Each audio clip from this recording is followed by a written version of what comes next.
All right, now we're going to call this the do-over. This will be the 4th time I have started over in Satisfactory. I love to go into games, learn the deep mechanics, and then start over because it gives me an advantage now at the beginning of the game. I know a bit of the mechanics, and I know how to get through. Like, I could obviously play Fallout 76 and play through much faster now and understand what weapons I should have at the very beginning, what perks I should use that are going to help me survive in the very beginning. So we're going to start with our basic tour over here. I'll get our game sounds back on. A little bit lower there. All right, we're going to start where it all started. Right over here. Or find it. On our first ore node right here. Now, as you can see, I have a bunch of machinery running here. It's going to be very similar to this, but I feel like when I'm building, I'm going to build on the higher level all of this stuff.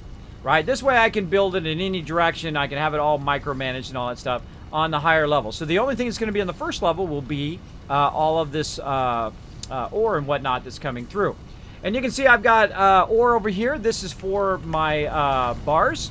So that'll do bars. Over on the other side over here, I am doing plates. And I'm going to show you how I built all of that. We're going to rebuild it all. We're going to rework on all of that stuff. Over here, we have all of our copper running. As well as concrete, you can see up overhead. And we really massively expanded right over here. On this side, well, we're just making an incredible amount of screws, an incredible amount of next level items, which are our heavy plates. You can see them coming out of here. And they're running over here. And then again, over here, this is making a lot of heavy plates and bars and screws and all of that, which is then feeding over here to another kind of thing that we did before, and so on and so forth. Doing all of that, which is then taking those modular frames and then making the heavy modular frames up above. And as you can see here, we have a whole nother level that I have my base. And I feel like you want to build up at least higher than your miners, right? And then you can see I've got lots of machinery here. And you're like, Kismet, I'm not following anything you're talking about. Well, that's okay, because I'm going to start over, and you'll be able to follow everything that I'm doing and how I built it step by step along the way. So as you can see here, I have a bunch of stacked things. I would definitely not do this again where they were all spread out like that. I would then more centralize them and then run them into another location. We did learn a lot about that, centralizing your stuff and running your stuff. We'll have to rebuild that bridge at some point, but we're going to build it 10 times better next time. Of course, we've also got our train running here, which we'll redo all of our trains and stuff eventually. And this will be my full playthrough, where we'll play all the way through to the end. And, you know, explore all the worlds and tap all the nodes and do all that. Also on this side over here, I've got oil running from coal, which is very nice. But also we know where some of the nodes are now. We know where some pure nodes and normal nodes and impure nodes are and how to tap each of those. Now, this is my upper level here. This is working on tier 3, 4, 5 level stuff, even to the largest kind of builders that you have, which are these builders right here, which allow you to go in, of course, and build these heavy modular frames, which are being fed into the space elevator, which unlocks that top tier stuff. And you can see we've got it going pretty good, but I feel like we could have done it 1,000 times better, and we will. We'll do it. We'll make it 1,000 times this size. And we'll modulize it as well. We'll put it in different locations. I feel like that's the next thing I want to try, is instead of just trying to put it all in one location, is to go seek out those nodes, build what I need to build around those nodes to create what I need to create, like in the case of power, or if I need to create bars or whatever it is, have that thing specialized in that resource, right? And making that resource and then running it back and then taking it to the next level resource and so on and so forth. So that's it right here. And of course the space elevator, which we've unlocked up to maximum right now. And of course our hub over here. Now if I had to do it all over again, so I don't have to run all the way over, which I am going to do it over again, I would run all of these resources first to wherever the hub is, right? Especially the first level resources, bars, and all of that. And then once it's run here, we can then split it to run elsewhere throughout the entire factory. Because your hub is where you're constantly upgrading stuff. You can see we've got all the way to nuclear power, which is tier 7. Tier 8 is not unlocked, even though it shows stuff there. They're still working on that. This is early access. As well as in here, we unlocked a bunch of stuff in here that we'll need to re-get again. But that's okay. We know how to do all of this stuff now. So it'll be fun going around and unlocking that as quick as possible. Because the faster you unlock all of this, the quicker you unlock inventory slots as well, which is going to be really useful. As well as we're going to have to go back to using our biomass burner, which we know how to do that now. That'll be fine. We'll build a whole power thing around biomass eventually. And that's pretty much it right there. Now, off in the distance, way off, there's also oil production and power production. Way off at the other end. We'll go ahead and use our launchers here. See, it launches me here. Oh, I missed it. Get the ladder. Get the ladder. Woo. Nope. Nope. Missed it. Let's try that again. Woo-hoo! It launches me up the thing. I love those launchers. They're super fun. Super fun. There we go. Very, very fun. So again, this game is really fun. Now, this game, I would say, pretty good. 8, 9 out of 10. But the second you do these trains, 10 out of 10. Easy. Easy 10 out of 10. Here comes my train now. We're going to go on a little train ride real quick. Because it's going to be a while till we get our trains again. But maybe not. We'll see. Maybe because we'll have so many resources, we won't have a problem. Let's see how fast we can build it and then go up all the different tiers. Hey, funnel cake ninja! Every time you come in here, I feel like I want a funnel cake. Funnel cakes are really big here in Tennessee. I never heard of a funnel cake until I met my wife. Whoop whoop! Let's do this! Now I have control over it. Now it's automated, but when I'm in it, I am the one who's driving it. Let's do it. Now I could have dropped the resources off, but we're good. We're good, and of course, as you're going along, you can pan around. This is all handcrafted, this world, by the way. Beautiful, beautiful. Look, we haven't even done any of that. We haven't explored some of this. We haven't gone in and, you know, tapped the falls here. It'd be cool if it had hydropower, right? That'd be a neat addition, hydropower. As well as all of this. And you can see I made this massively long bridge. This bridge is over 3,000 in distance. It took a long time. I think it was like 3 to 6 hours just to make this bridge. But of course, we know how to make it better next time. Now, what I would do, of course, is to make this, these bridges and all of this at the highest level for each area, right? And if I had to go around a mountain or over a mountain, you could easily do that. But look at the water down there and all of that. But I built it up really high so I could circumvent all of that stuff on the ground. Though you can go on the ground and use your vehicles on the ground, you don't have to build it up this high. Here we are, arriving at Gas 2. Watch how long it takes to slow down. It takes a while. Now watch when I get off of here. That's 10 out of 10, bro. This is early release, too. Imagine this game in about 6 months, right? After it releases and it adds a whole bunch of other epic stuff. Yeah, that's it. It's just going to auto-run itself. Alright, so we're going to go ahead and just watch out we don't fall off. Oh, my God! Oh, we're going to die! Ah! Ah! Ah! And we're fine. Got a jetpack. I'll miss the jetpack. I'll miss the jetpack at the beginning of the game. By the way, see there's like a crash thing over there? I have not explored those crash things yet. I had someone come in yesterday and say, Kismet, you didn't get the thing and the thing? No, I haven't got those yet. It's okay. I leave a little bit to be a surprise later, but we're going to check those out in the next playthrough. Here we go right here, everybody. Now, right here, we have one of the most wonderful things in the entire game, a pure node. A pure node, you can boost it. I find that the best thing to use these boosts for are for the actual, for the ore, right? So you get more ore from one thing. I find that it's better to build more factory items than to actually boost those factory items because it takes more power, which means you got to have more power infrastructure. I think it's better just to build out 2 of them instead of building one and doing it at 200%, at least at this stage of the game. Maybe when I get nuclear power or the whatever's after nuclear, whatever they add down the road, that may change. But for now, this is awesome because this is literally coming out of here at 480, coming out of here incredibly, incredibly fast. And again, I feel like I could build this at 1,000 times this size easily. Easily be even more power. Now, right here, we're running 12 of these, including our coal power back over there. But we're running 12 of these right now. Pretty awesome, right? Pretty epic.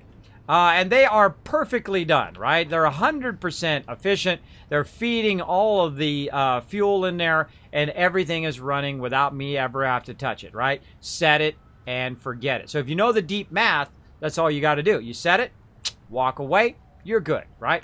That's the way I like to set it up. And of course, over here, it's generating the fuel. I moved all of my production right next to it, where it's generating the fuel, as well as the power is literally right there. It doesn't have to go up there and then be shipped all the way to that side and then be converted into power over there and all of that. Just build it remotely. I'm feeling like I want to build all my stuff remotely in the next build, because then I don't have to have it all in one place where I'm trying to jam it into one small little location. Or large location, but still, having it remotely means I just set it up over here and then forget about it. I don't have to ever come back here and touch it again if it's working properly. It'll just keep going and going. Now, if I need more power, I can come back here, and right now I'm producing so much power, by the way, that I can literally do this again. I can do this twice, right? I can have double the amount of power I have right now. Currently, I am using about... let's see, about 2,400 megawatts is being produced. I'm using about 1,900.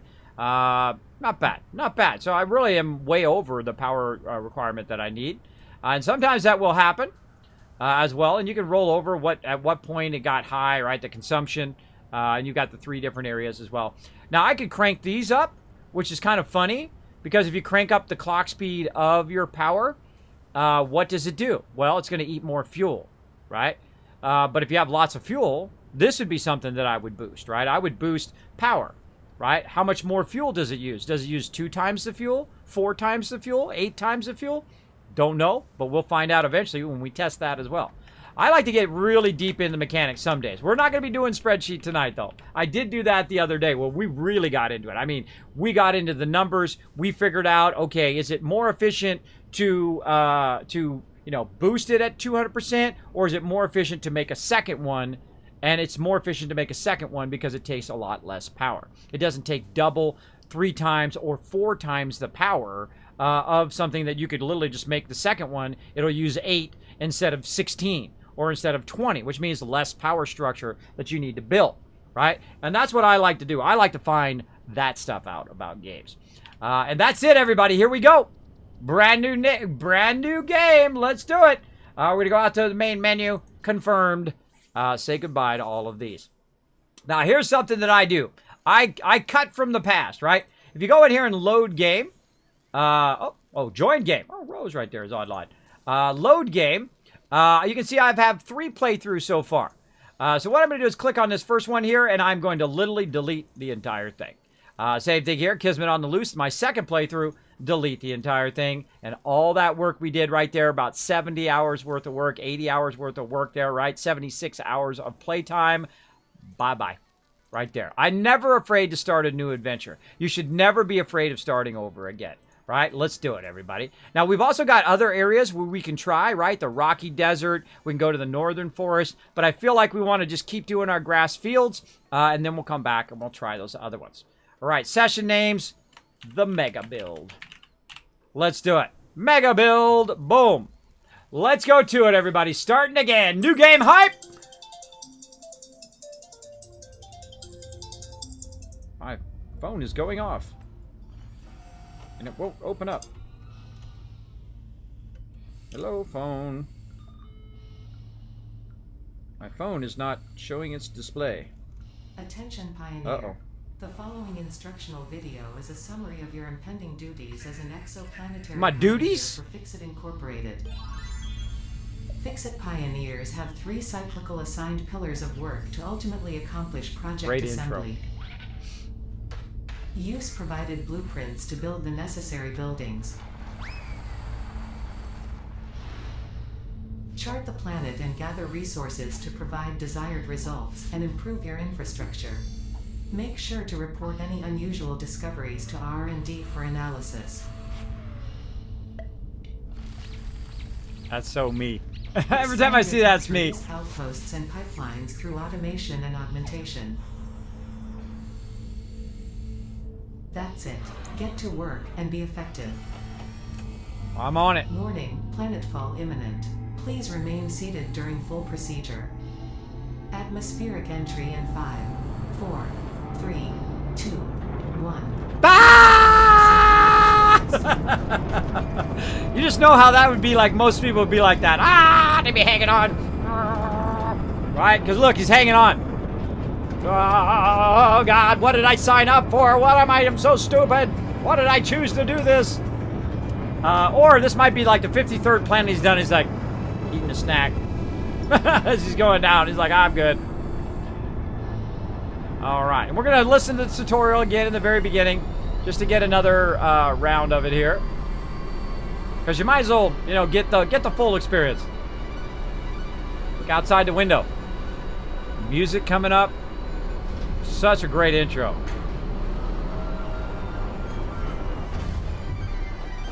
Planetfall complete. Please ensure the integrity of your multi-purpose exploration suit is at 100%.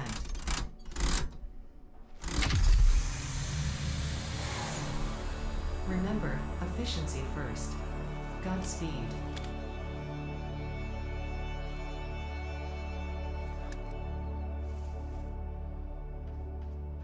What a great, I mean, so good. I love a good intro. And then it drops you right in the game. Now you're good. Welcome to Planet Massage 2 ABB, your designated sector in the binary star system of Akicha. Agricha, that's right. I am Ada, also known as Artificial Directory and Assistant, tasked to support pioneers, such as you, in their mission. You are the third of your sector to survive planetfall. Congratulations. I'm the third. Cool. Note: objective-based introduction initialized. Welcome to onboarding.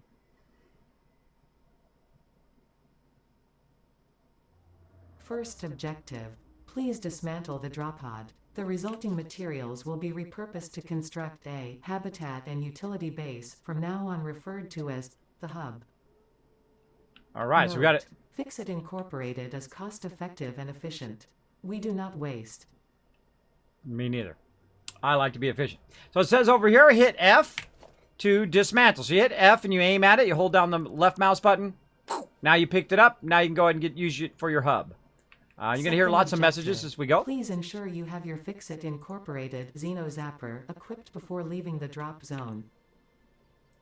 Note: Got it. according to Fix-It regulations, every pioneer should have access to a means of defense against extraterrestrial threats. That sounds like a plan.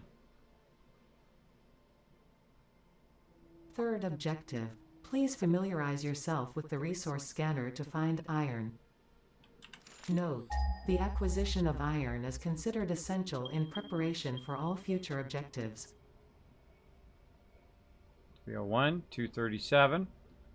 In this direction. 364, 301. So it's like that direction.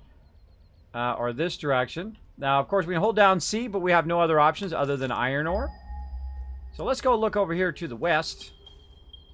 See what we can find. Some to the west. There's some this way. Kind of feel like I'm in a different spot this time. Right? I feel like I'm in a different spot. Oh, there's our little slimy guy up there. Let's go this way.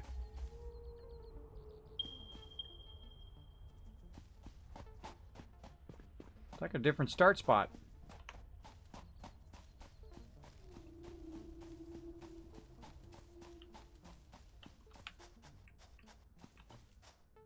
Like we're just... Uh-oh. Yikes!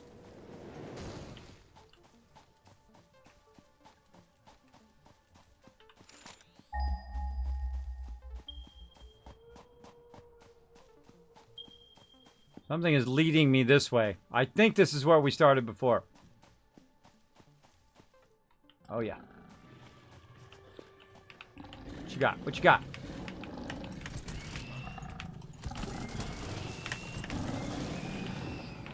Ain't got enough, that's what you ain't got. Studying the remains of this creature might shed light on how to defend yourself in the future. This feels like it. I recommend analysis. It looks different because it has all this foliage here, which I cleared before. But I feel like this is it. And if I look down here, another node down there. What's up down there, bro? There's waterfalls. This way. This way is where the See, you had that up there. Huh. No, this is probably not it.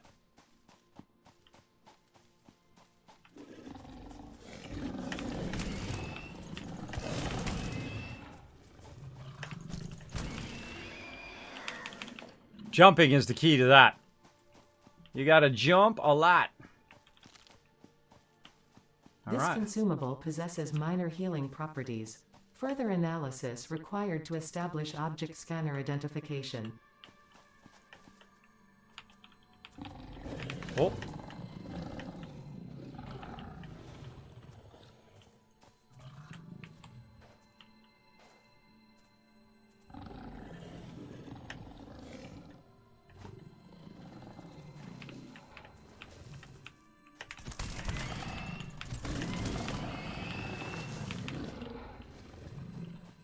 Gank him. Ah, we're starting the game with the power slug. That's to know when you're doing good there. This semi-slug seems to emit weak potential energy from its crystalline shell. Further analysis of crystals required to determine application. It's over there. It's over there. That's where we started before, right there. Right? So we started way over here. This time. I'm starting to know my way around the world a little bit. This consumable possesses minor healing properties. Further analysis required to establish object scanner identification. Now while you're running around, grab a bunch of these trees. Hit the E button. Now I could start over there too, but while we're here, we might as well just grab as much loot as we can. This guy's passive, so we don't have to worry about that guy. Have a bunch of loot, you know, you're running through anyway. Another free little power slug. Nice. So far, so good. Now, I was wondering why that guy was so close. That's because he was over that way. And again, since we already have an advantage, we know what's in this direction and whatnot. It's going to help us a bit. Juked him. Got me. Can you get me up here? Oh, I got knocked off. How did he knock me off? Oh, there was a guy up there. You little punk.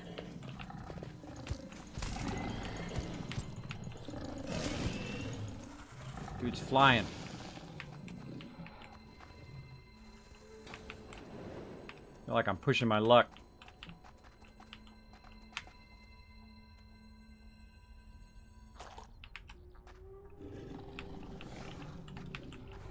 I'm out of here.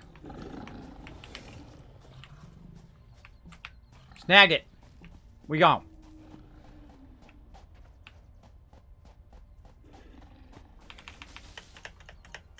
Initial scans reveal coloring properties in the flower petals. Further analysis required.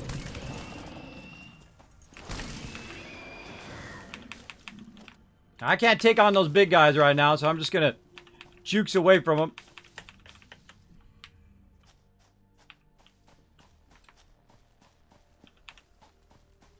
This is getting some action here.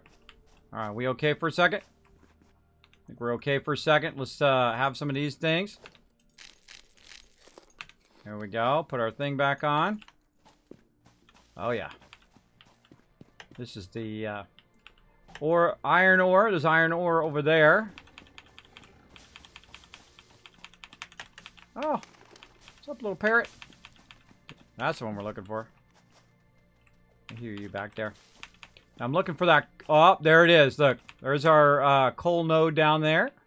And this is our home right here. Now you're like, Kismet, you should start somewhere else. Ah, nah, that's fine.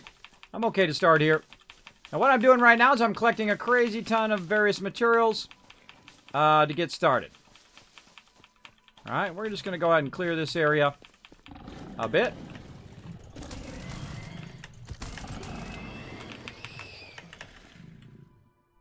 Always jump up on rocks, because up on the rocks here, you're a little bit safe, though they do sometimes run up on the rocks. This would be great in VR, Kismet, wouldn't it? Yeah, it'd be awesome. Very, very cool. I have the HTC Vive. I could probably play it.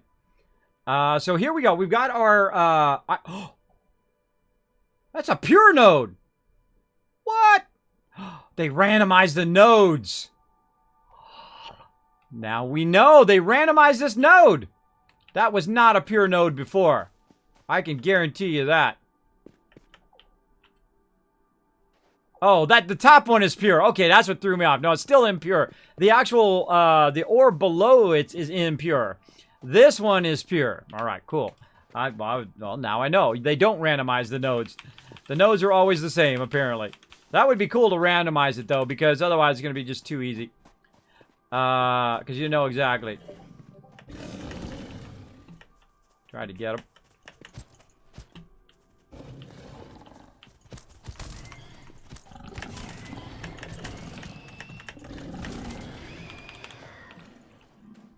Alright, so there's always a pure one on the top, but they still are impure.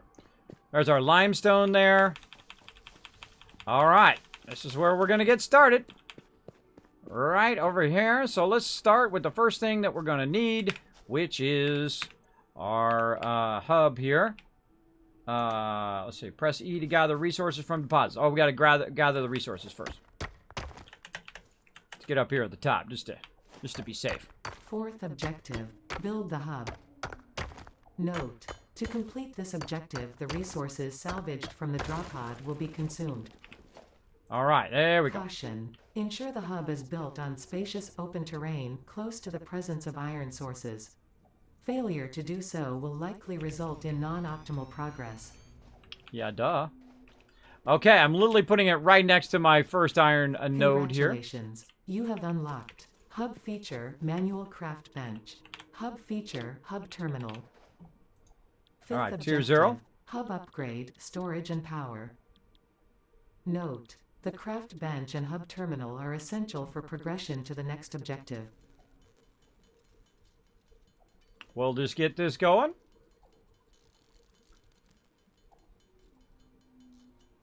Starting with item number 1. So we collected a bit of ore. Now we're going to go ahead and make some iron rods, which is going to go ahead and help us basically turn around on our hub here. Click this. We can select the milestone, and we can go ahead and get our milestone started. Upgrade the hub. Upgrade number 1 done. Then we'll go ahead and look at what we can do with our new stuff. Now we're going to need 10. Congratulations. You have unlocked Hub Feature, Biomass Generator. Hub Feature, Personal Storage. Scanner Feature, Copper. New equipment, buildings, and blueprints, which can be found in the workshop when built, build menu, and craft bench respectively. Sixth objective, hub upgrade, construction. Note. Now you can skip this, by the way, if you've already done it before. Power. Note, buildings such as the smelter require a blueprint to be set. Advice, automate the smelting process and use portable miners for optimal results.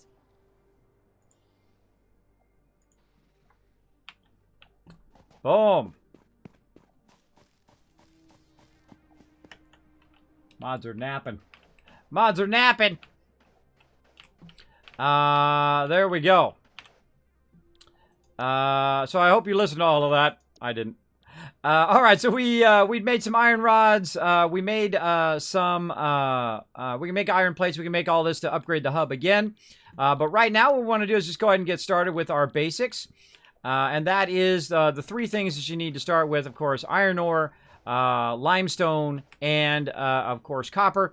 We're going to start with that. We actually have 2 nodes here, and we happen to know there's also 2 more normal nodes over that way. So we're going to just get started with this by working on this here.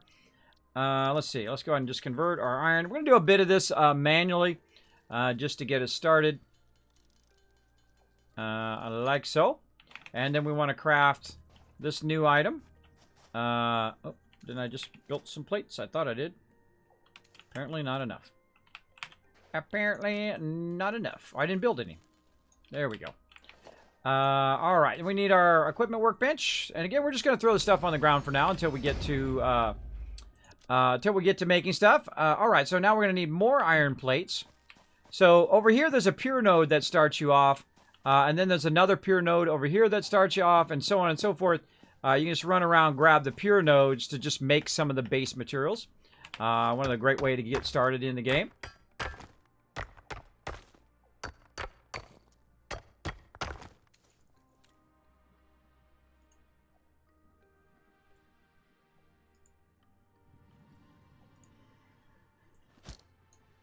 All right, there we go. Crushing it. Crushing it. Dee, dee, dee, dee.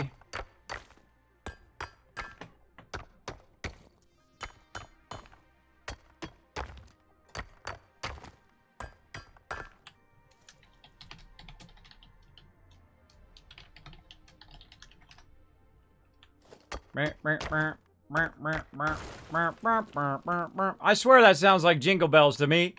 But you know, it's supposed to be we will rock you. Very, very fun. All right, running over here, having some fun. Thanks for being here, everybody. Uh-oh. Uh-oh, we got another friend. Gonna get you. Speed dog.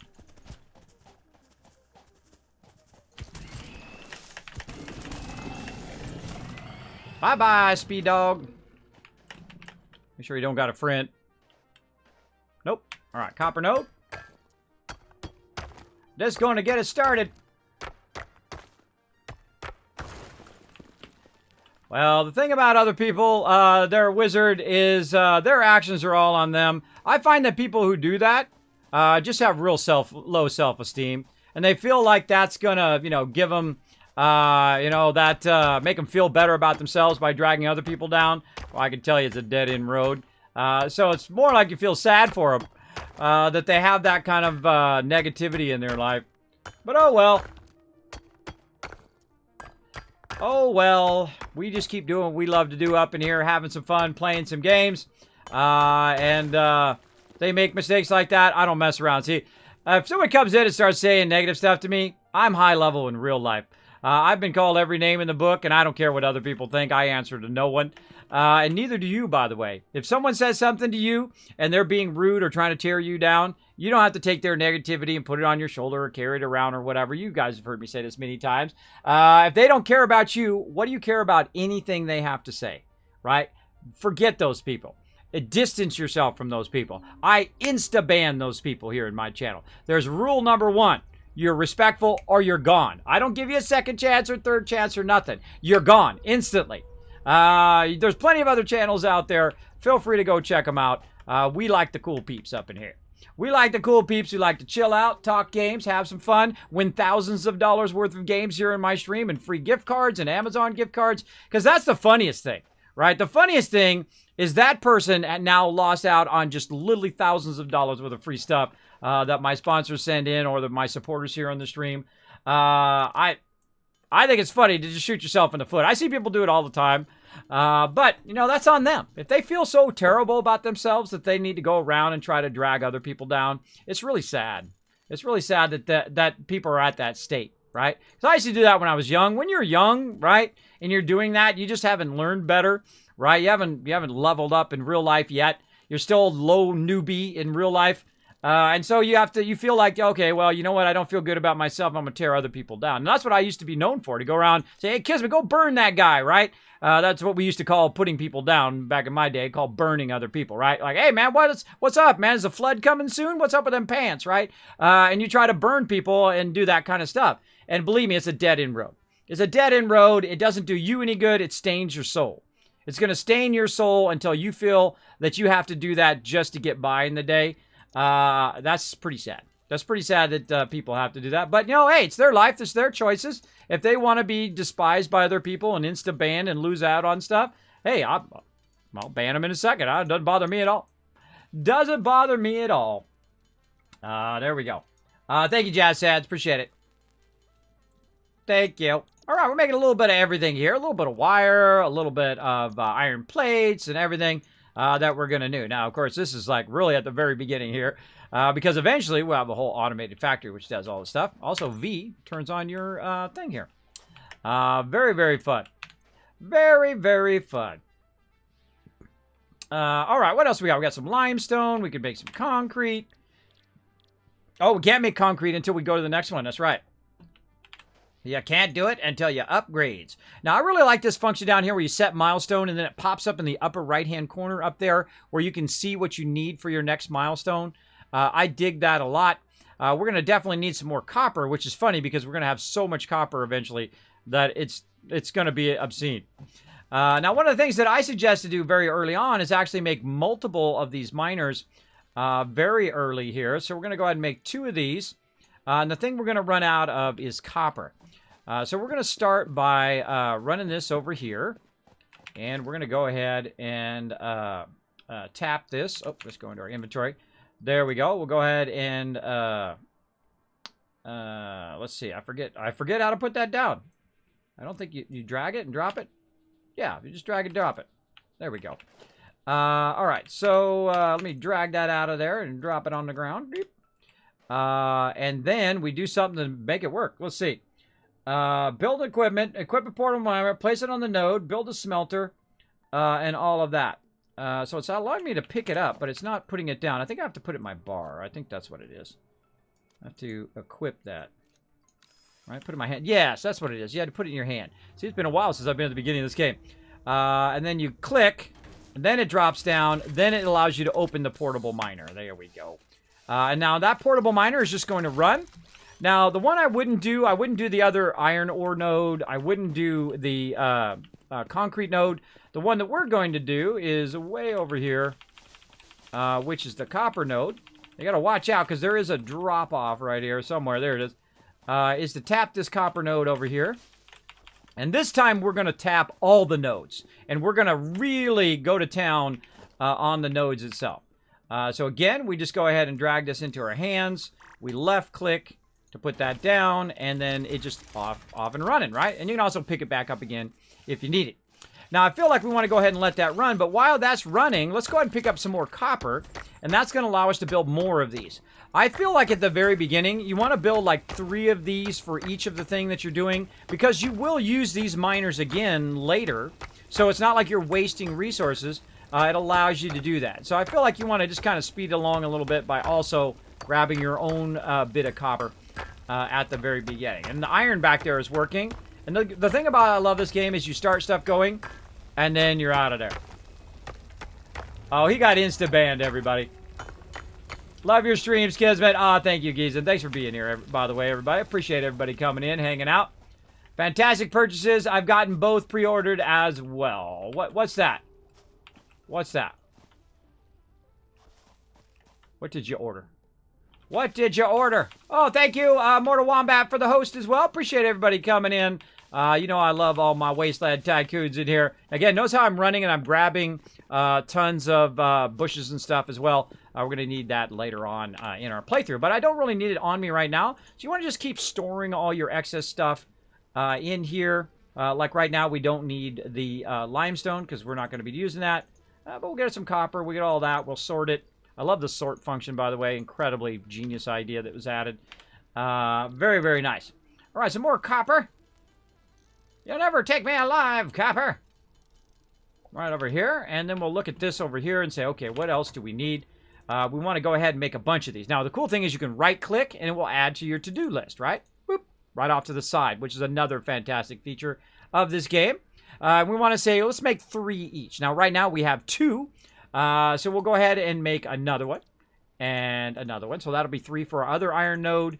Then we'll go ahead and say 3 again. Now, I don't know if there's some way of adding a number to this. I know you can do it in the other way. But this, there it is. It's just staying open. I'm left-clicking. There we go. So 3, that'd be 6, 7, 8, 9, 10. So we need 10 more. And that's going to be quite a bit of ore. But that's okay, because once we get the momentum of all of those ores running, we're going to be styling. So let's first grab all this ore. So now we've got copper and iron to make all the stuff that we need. And the main thing that we need right now is plates out of ore, out of iron ore. So we'll do this. And we'll get this running. And the funny thing is I'm going to have so many plates eventually and so much of all of this that it will just be insane. But the game's a little bit slower at the beginning. A lot of games are like that. A lot of games are a bit slower, take a little bit of time to ramp up. Of course, we know the game mechanics now, so we know what the first thing is we need to do, and the second thing, and the third thing. We already know those steps fairly easily there. I got plenty of iron rods now. Let's make some wire. So we'll make all of the wire. Now, the reason why you want to make all of the wire is really there's only two things you can make, and cable comes from wire. Right, so you might as well just make all of the wire. But you don't want to use up all your cable there. So you have a bit of a balance of those. And then right over here, we can make 2 of them. Awesome. Boom. And boom. Right, and so we're going to go ahead and now scale up what we're doing over here by going in. Once again, we're going to grab this, put it down. Just put that down right there. And now we got a second one going. And then we'll go ahead and put this one down. And now we got a third one going. So now we got 3 of them going on the iron ore. Which means, of course, obviously we're going to get that at 3 times the speed. Makes that nice and easy. Back over here again. We're going to go ahead and get a couple cables here. Probably not enough to get the ones for the other one. So we're going to go ahead and just convert all this copper. And I feel like this goes fairly fast at the beginning, converting the ore on yourself. By yourself. I find that most of the stuff is much faster if you do it, which I think is a really good balance, right? If you take the time to do it yourself, it goes much faster than if you automate it. But the cool thing about automating it is you could scale it up to a point in which you couldn't even keep up with it, right? It would produce so much resources that would be way faster than you actually producing the resources. So that's really cool. Now, I feel like we're going to build this and rebuild it and rebuild it and rebuild it and modify it a whole lot along the way. So let's go ahead and make some more iron plates here. We've got plenty of bars. Tons of wire now. Very nice. Let's get that converted. Like so. Well, that's a ton. That's a ton. Now, before we do cable here, I kind of feel like we should turn around and consider doing our upgrade, right? Because we got 50 there. We got a little bit of that and a little bit of this. This way our upgrade will kick in. There we go. And we'll make some more portables. We need 8 more, and we can make 7. You have unlocked Scanner Stone. New buildings and blueprints, which can be found in the Build menu and Craft bench respectively. 7th objective, Hub Upgrade, Conveyor Belts. Note: use power poles to expand the power network for optimal results. Note: constructors are capable of constructing copious parts, of which only one type at a time.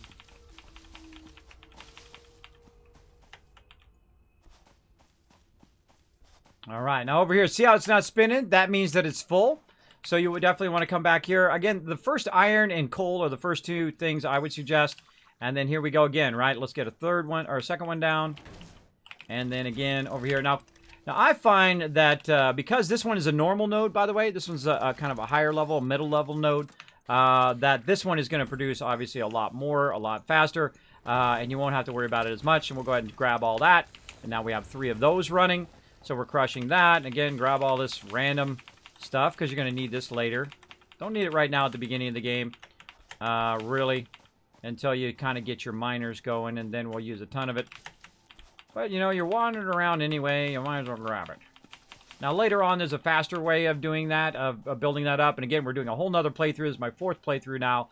We have gotten up to the maximum tiers. We did do trains, and we did all of that stuff. We didn't actually do nuclear power yet, but we will get to it in this playthrough. This playthrough will be the mega build playthrough. We're starting all over again, which I love to do. I always love to start a new adventure and see if I can do it better the second time, right? Or the third time, or the 4th time, or how many ever times I feel like doing it. Now, this one here is going to be our limestone.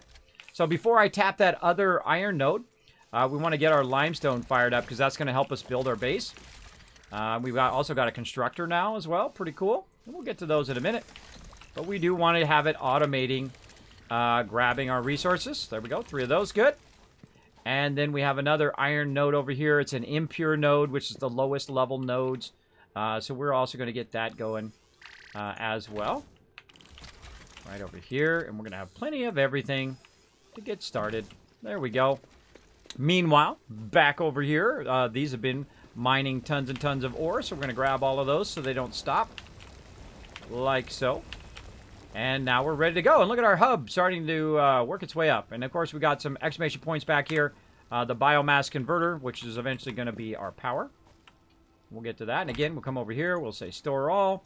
We'll grab just the items that we need out of here for now. Actually, we can grab our limestone out now. We can convert concrete now. All right, and then we'll work on our iron ingots. And we'll work on our copper. Then we'll work on our limestone and be ready to rock and roll. Good night, Geese, and thanks for being here, man. Doom Eternal, Cyberpunk, bunch of amazing games in their own ways. Absolutely. This game is a grind. Many an hour spent on this. Yeah, Mortal Rombat. I have already played through 4 times. I got all the way to nuclear power, and I thought I could do better.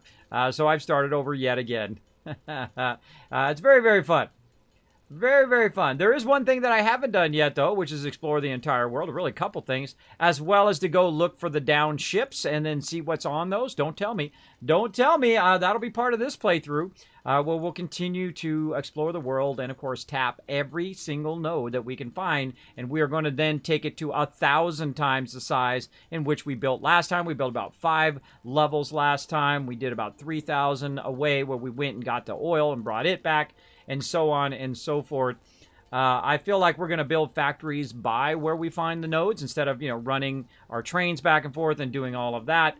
To get the raw resources, we'll just have it get the final resources and bring them back to us, which is what we'll set up. We'll have different trains running for different reasons and whatnot. But right now, we're just doing the basics. Just kind of chill out, have fun here at the beginning of the game again. I find it to be a lot of fun. In our last playthrough, the first playthrough, we were just learning some of the base mechanics. We got up to coal. Then we started over again. We said, all right, let's see if we can do the beginning of it better. And I feel like the beginning is way better if you put multiple of these down, because it gives you a lot more ore to get started. And then, of course, build yourself up as fast as possible, right? Where you can just manually build it, which is what we're doing right now. We're just converting a lot of resources. And then we'll use those resources to get started here in a moment. But this just takes a little bit to get this started here, especially since I'm converting a lot of it at the very beginning.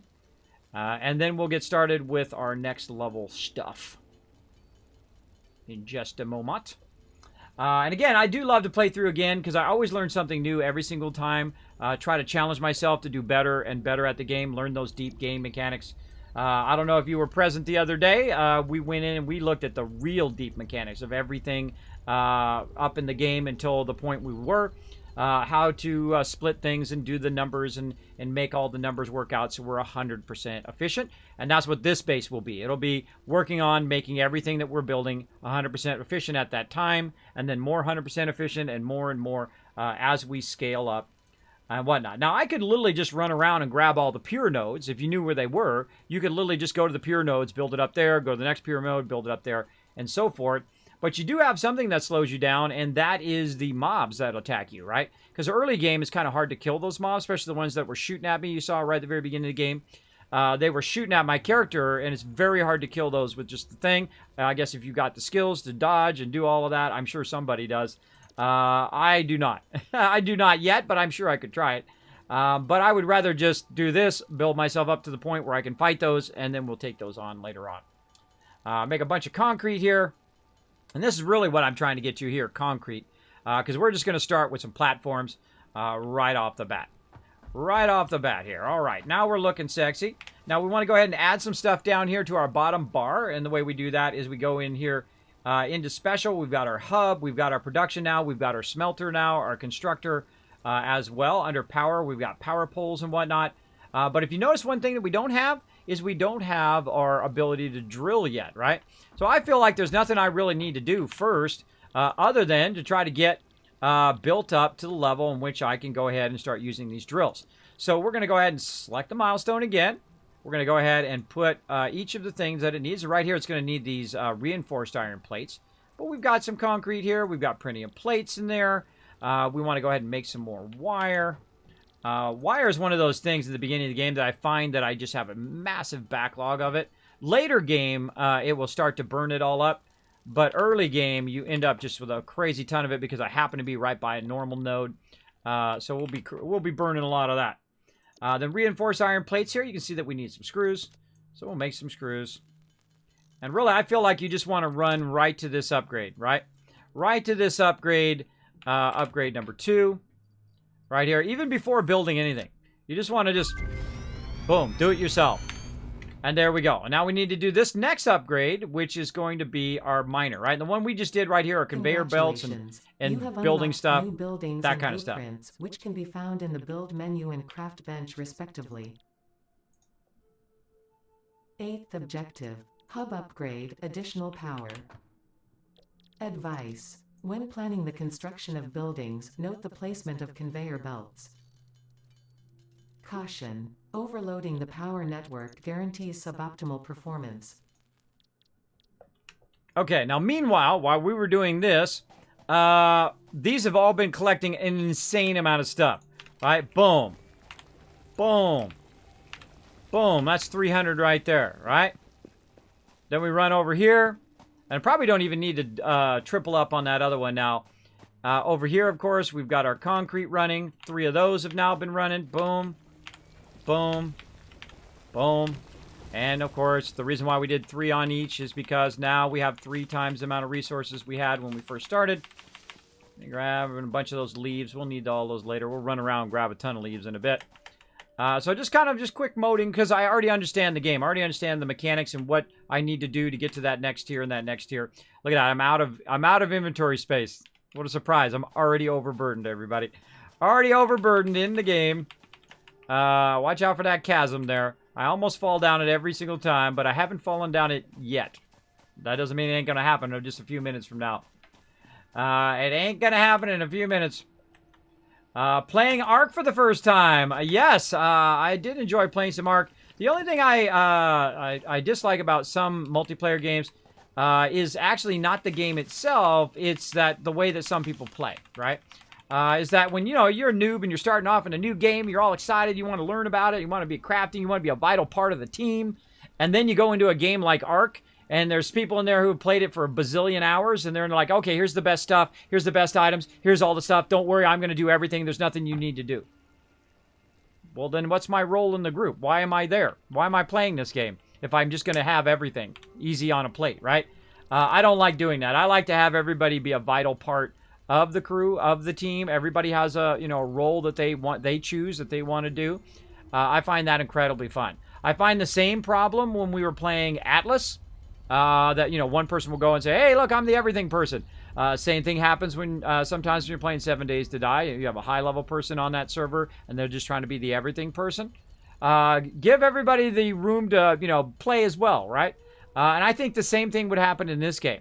If you were doing multiplayer, somebody who knew everything about it would be off, oh, I'll do everything, Kismet. I got it covered. Here, I got everything done. I'm doing everything, right? You don't want to do that because then it takes away the fun of other people as well, right? And there's nothing wrong with that, wanting to help out everybody. That's just fine. But taking away the fun of other people. Some people don't see it that way. Some people are like, oh, I'm just trying to help everybody. Well, that's understandable. That's a nice thing if you're trying to help everybody.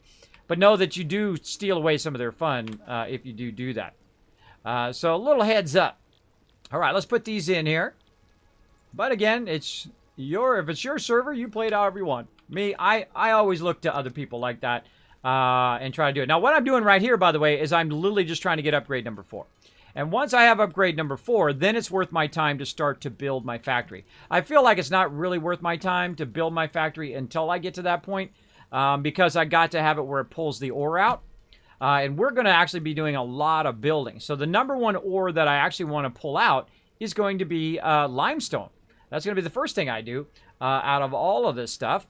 And right there, we're making a bunch of rods. So let's get those rods going. And then we need a bunch of plates.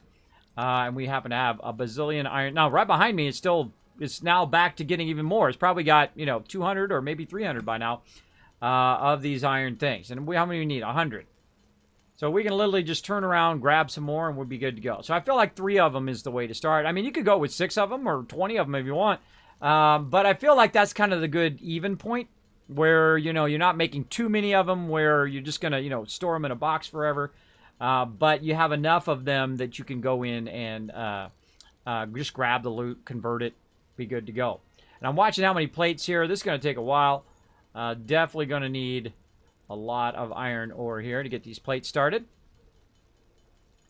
And again, this will be something we have an abundance of. We'll have abundance of plates and abundance of bars and all of that stuff eventually. And this time we're going to build it, our hub, up on the first level. And maybe not even build anything down here at the bottom level. I might just leave it on the ground. There's no reason for me to build stuff down here if I'm not actually going to have like a whole factory down here. I can just literally just put down my builders and then run them up, which is what I'm going to do. We'll see if we can do it right here from the beginning, because the toughest thing is going to be the having the concrete, having enough concrete to build. So we'll get that going. Oh, we're almost there. 97. Are we going to run out? Oh, right on the dot. Right on the dot with 100, but we actually only need about 70 or so, 73. But we'll be fine. We'll be fine. That was funny. It was right at 100. It was like dead on 100. So there we go. Happened to me in Terra and Minecraft. Yeah. See, I never tried Neverwinter, but didn't get through it. Yeah, Neverwinter is a pretty fun game. Fun game. I never really got into Neverwinter, though it did look super fun. I just was busy doing other things, as happens in life. All right, there we go. Boom. 4th upgrade. Good.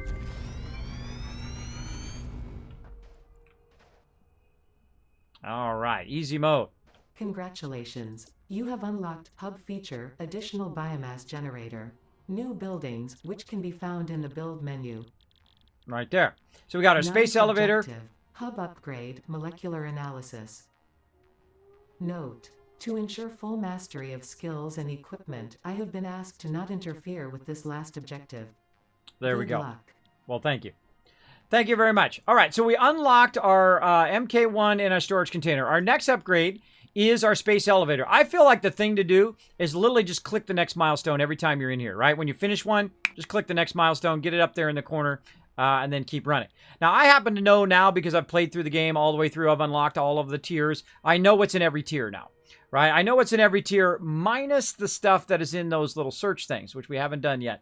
But I have pretty much know what's on each tier and what's on everything. Now, right now, don't need a space elevator, don't need the biomass burner, don't need beacons. What I need right now is I need a ton of concrete. And that's where we're going to get started, right over here. So let's get it going. I'll make sure that I get this stuff off of me for just a moment here. And we're going to start running out of space very, very quickly over here. Big time. But we're going to run over here to this, and we're actually going to pick these up.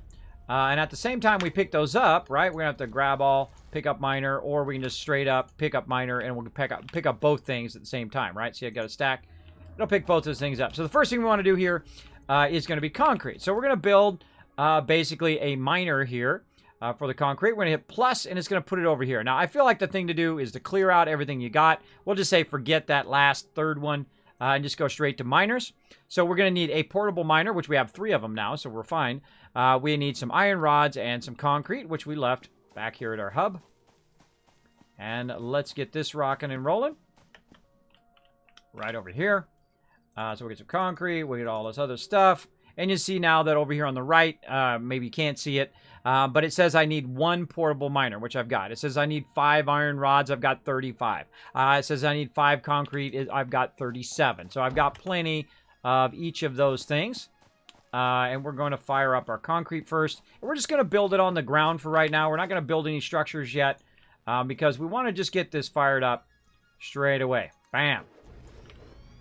All right, there we go. And then we're going to go ahead and build a constructor. And you're like, oh, Kismet, don't have the resources. Nope, don't have it. So we need to go in again, press over there, or plus over there. It's going to tell us that we need 2 cable, and we're going to need reinforced iron plates. Notice how I have to run back a lot. Eventually, you'll have enough inventory space where you can carry a lot of this stuff. But I find most of the time, you just want to keep your base resources on you, like this. Right, all this base resource, you want to just take all this stuff out. And just keep all your food and all of that other stuff in there.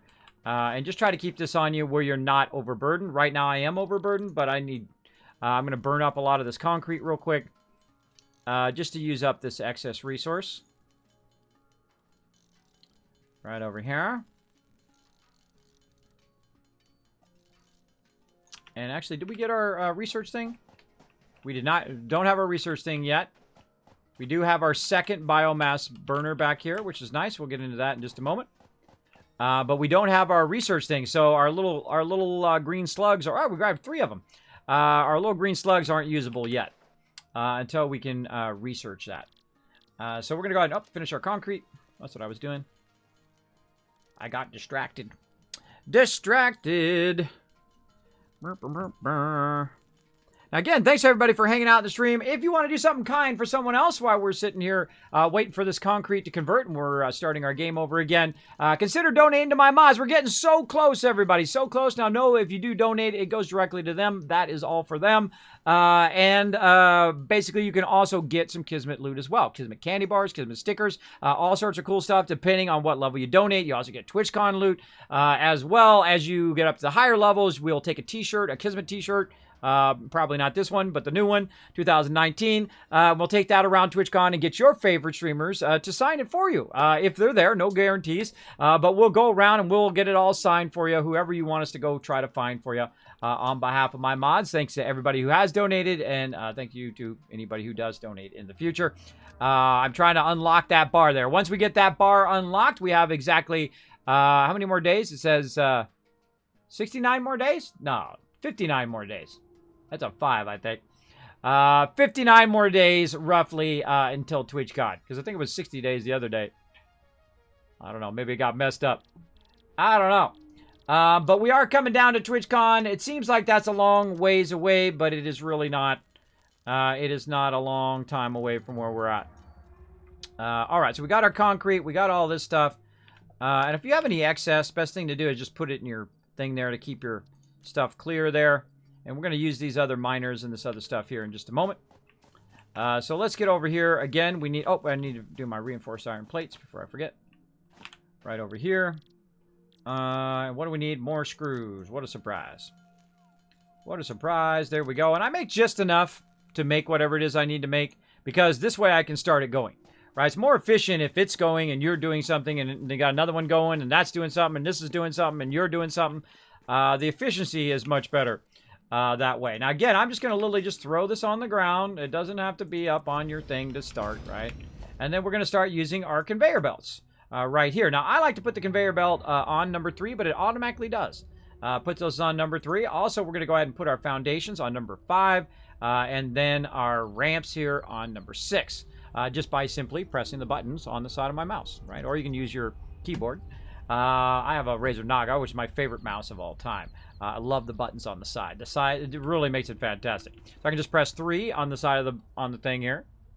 You can do it while looking at it. And then you can see it now switches. Press 3 again. It goes away. You can see it pop up there. You can see it's ready to construct some conveyor belts. So let's go ahead and run the conveyor belt from here to there. All right, let's go ahead and look at our miner here. Currently, it has no power. It takes 5 megawatts to get it going. Our constructor over here, we're going to go ahead and say concrete, and it's going to say 4 megawatts. So right now, we need 9 megawatts, right? So we're going to need some fuel, and we're going to need some power lines and all of that to make this work. So first thing we're going to do is try to make a power line. Right now, it won't let us make a power line. We're going to go ahead and press number 2, which is just making a power line, but we don't have anything to run it, so we're going to go power pole first, as I like to do, because then we can run it to there, and we can tie all our power together, which is very nice.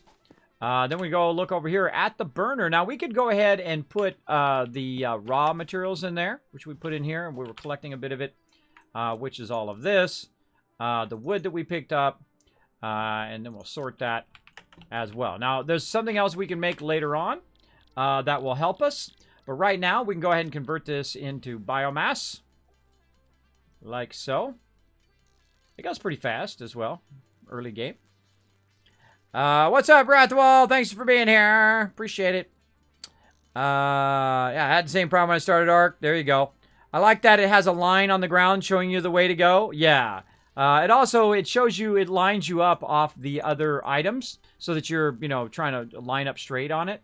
It actually works better most of the time if you don't hold down control, but sometimes you have to hold down control because it's trying to line up to something behind it, so it gets kind of funky. But there we go. All right, we got tons of biomass here. Now, I don't know, did we get our personal storage going? Yes, we did. We got a storage container, but not our personal storage. But we did get a storage container. In case we start running out of room again, we can get that going. So right over here, we're going to go ahead and fire this up with some biomass. And there we go, right now producing 20 megawatts of power. We're going to go ahead and make another power pole here just to make it easy on us. We'll run a wire there, run a wire here, and run a wire over there. Now our plan is running, and we'll go one more wire here to our constructor, and that is about 9 megawatts of power being used. And what this is going to do is going to take in 45 per minute limestone, which is not going to be the case because this only produces at 30 per minute. And it's going to run it in here, and then what it's going to do is start to produce concrete for us, right?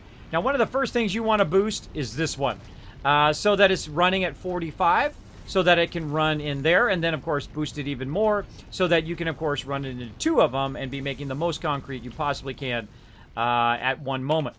And then we're also going to take our storage container and just run it right here and run that into there. And there we go. Now we have our first kind of production line, our automated line going on concrete. I feel like concrete is the #1 thing you want to start with because it's going to help you build your base eventually. Now, one of the things also we can do right here off of the concrete is we can work on the height of our base by using some walls here. If we go into foundations, we've got that, but we've also got some walls. I think I'm going to go with the brown walls today. I'm kind of feeling it. So now, if we try to put these in, you can see that there's nothing for them to snap to. Eventually, what we're going to do is we're going to go ahead and use these ones here to get an idea of it. So I'm just going to kind of line them up off the side of this, you know, try to square it off as best we can. Off the side of this right here, get as close as we can, but not quite on the thing. Maybe try to say, okay, what if I try to center it a little bit, right? Try not to back off into something. What if I try to center it a little bit? Oh, there it is. Look, it's snapping to that one, but where's kind of the center here?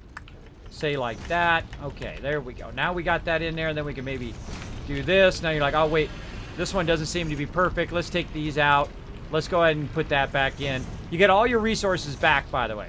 You get all your resources back, and as you can see, very, very quickly, I could go ahead and build a platform. All right, now we're styling, right? We got our platform going. We could actually put this up on the platform if we want. We can put the drills up there, which I may do. I don't know, maybe. But really, the only thing I'm going to be doing this at the ground level is I'm going to be piping it up above. And the only reason I need these plates here is actually to use them for doing the walls. And I'm going to go ahead and just put the walls up like this. And then, of course, we're now out of plates. So we need to go ahead and start on our plate production on the other side over here. So let's get that going. Right now, we probably have plenty of ore. Let's take a look at our inventory. We got room. Yep. Got room to go ahead and grab this out of there. And then same thing over here. Grab that. Oh, look at what we did. We have a box. If it does a box, that means your inventory is full. It can't grab it, or there's so much stuff in there that you can't put it in there. And of course, we'll just say store all here. We'll sort it. We'll say, okay, what do we need? We don't need the biomass on us right now. Maybe a little cable, maybe this, some of that. A little bit of the stuff that you're using to make stuff run. But other than that, you can kind of leave that in there. Maybe the raw ore for now. All right, a little bit of that. Maybe a little bit of that stuff if we need to use it. Then again, right over here, pick up that raw ore that we missed out on, and then we'll pick up that miner, because that's about good. That's about as far as you want to go with the miners. Now we're ready to go yet again. But this time we're going to have a little bit of fun. We're going to go ahead and work on our foundations first. So we're going to kind of look at where we can put it down. Now, the first thing to do is actually to put down the miner first, right? And you want to make sure that it's kind of squaring itself off. If it's not squaring itself off with the thing, then everything you build is not going to be squared off with everything else that you build.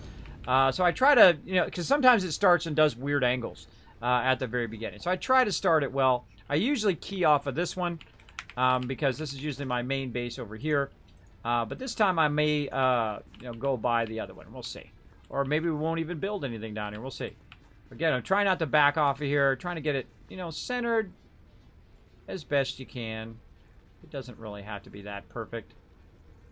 It doesn't really matter in the end because you're going to probably end up rebuilding all of this at some point anyway. That's the honest truth. All right. Now, of course, in my standard fashion, I've built my hub too close to this. And sometimes you're going to do that. You accidentally click. I do it a lot. But having it on your quick keys makes it a lot easier. I'm going to take that out. And then I'm going to go ahead and just cover this up. And then we can go ahead and put our miner back in. And it's nice and lined up along the things. If you did it fairly right, it'll be fairly centered. Depends on, you know, how worried you are about it being perfectly centered. Now I'm actually going to run it this way a little bit. Like this. And maybe this way a little bit. Now one of the problems with building it at this ground level is that eventually it will run into the ground. Into the side ground over here. Which is going to be a problem in the long run. But for right now, we just wanted to automate it so it's doing plates. Alright, now the thing we're going to need is we're going to need a smelter.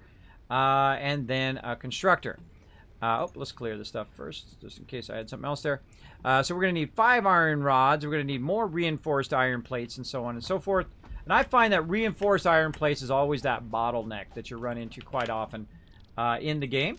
So we need more screws and more plates, which means we need to get our plates going. You're like, well, Kismet, why didn't you do plates first? Well, because I'm going to need... Concrete goes very slow. It goes at 15. Plates go at 30. At double the speed. So by the time I get these plates going, they will outrun how many concrete I have going over there for sure. Because these are impure nodes, right? If it was a pure node, then it would be outdoing an impure mode easily at the very beginning. And we're going to go around and we're going to get every single node that we can find. We're going to tap into it. We're going to make it make whatever we want to make from that particular thing. And then we're going to run that back to our main factory, which would be a lot of fun. But we're going to get this going first. So we're just, you know, you might as well just convert all of this because this is just raw ore. Raw ore doesn't do you any good right now. Later on, that raw ore, you can feed it into, you know, separate machines and whatnot.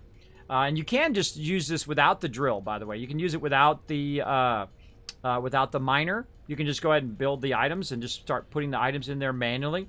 But I feel like if you're going to build it, you might as well get your automation going as quick as possible.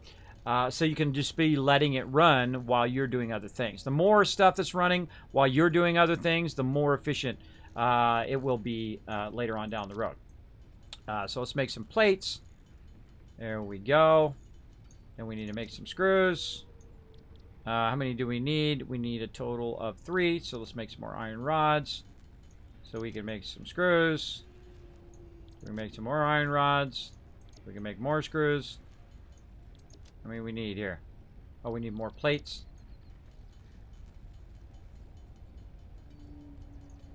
Oh, more screws. There we go. Now, I could have done the math there, but I find you just fool around until you get it. All right, 22865. All right, we got it. We got it, everybody. We got it ready for our smelter. And let's do it. And we're going to go ahead and just line it up on here. Now, again, you can hold down Control, and Control will snap it like this. But I find most of the time you don't need it. You just kind of fool around with it until it tries to line itself up.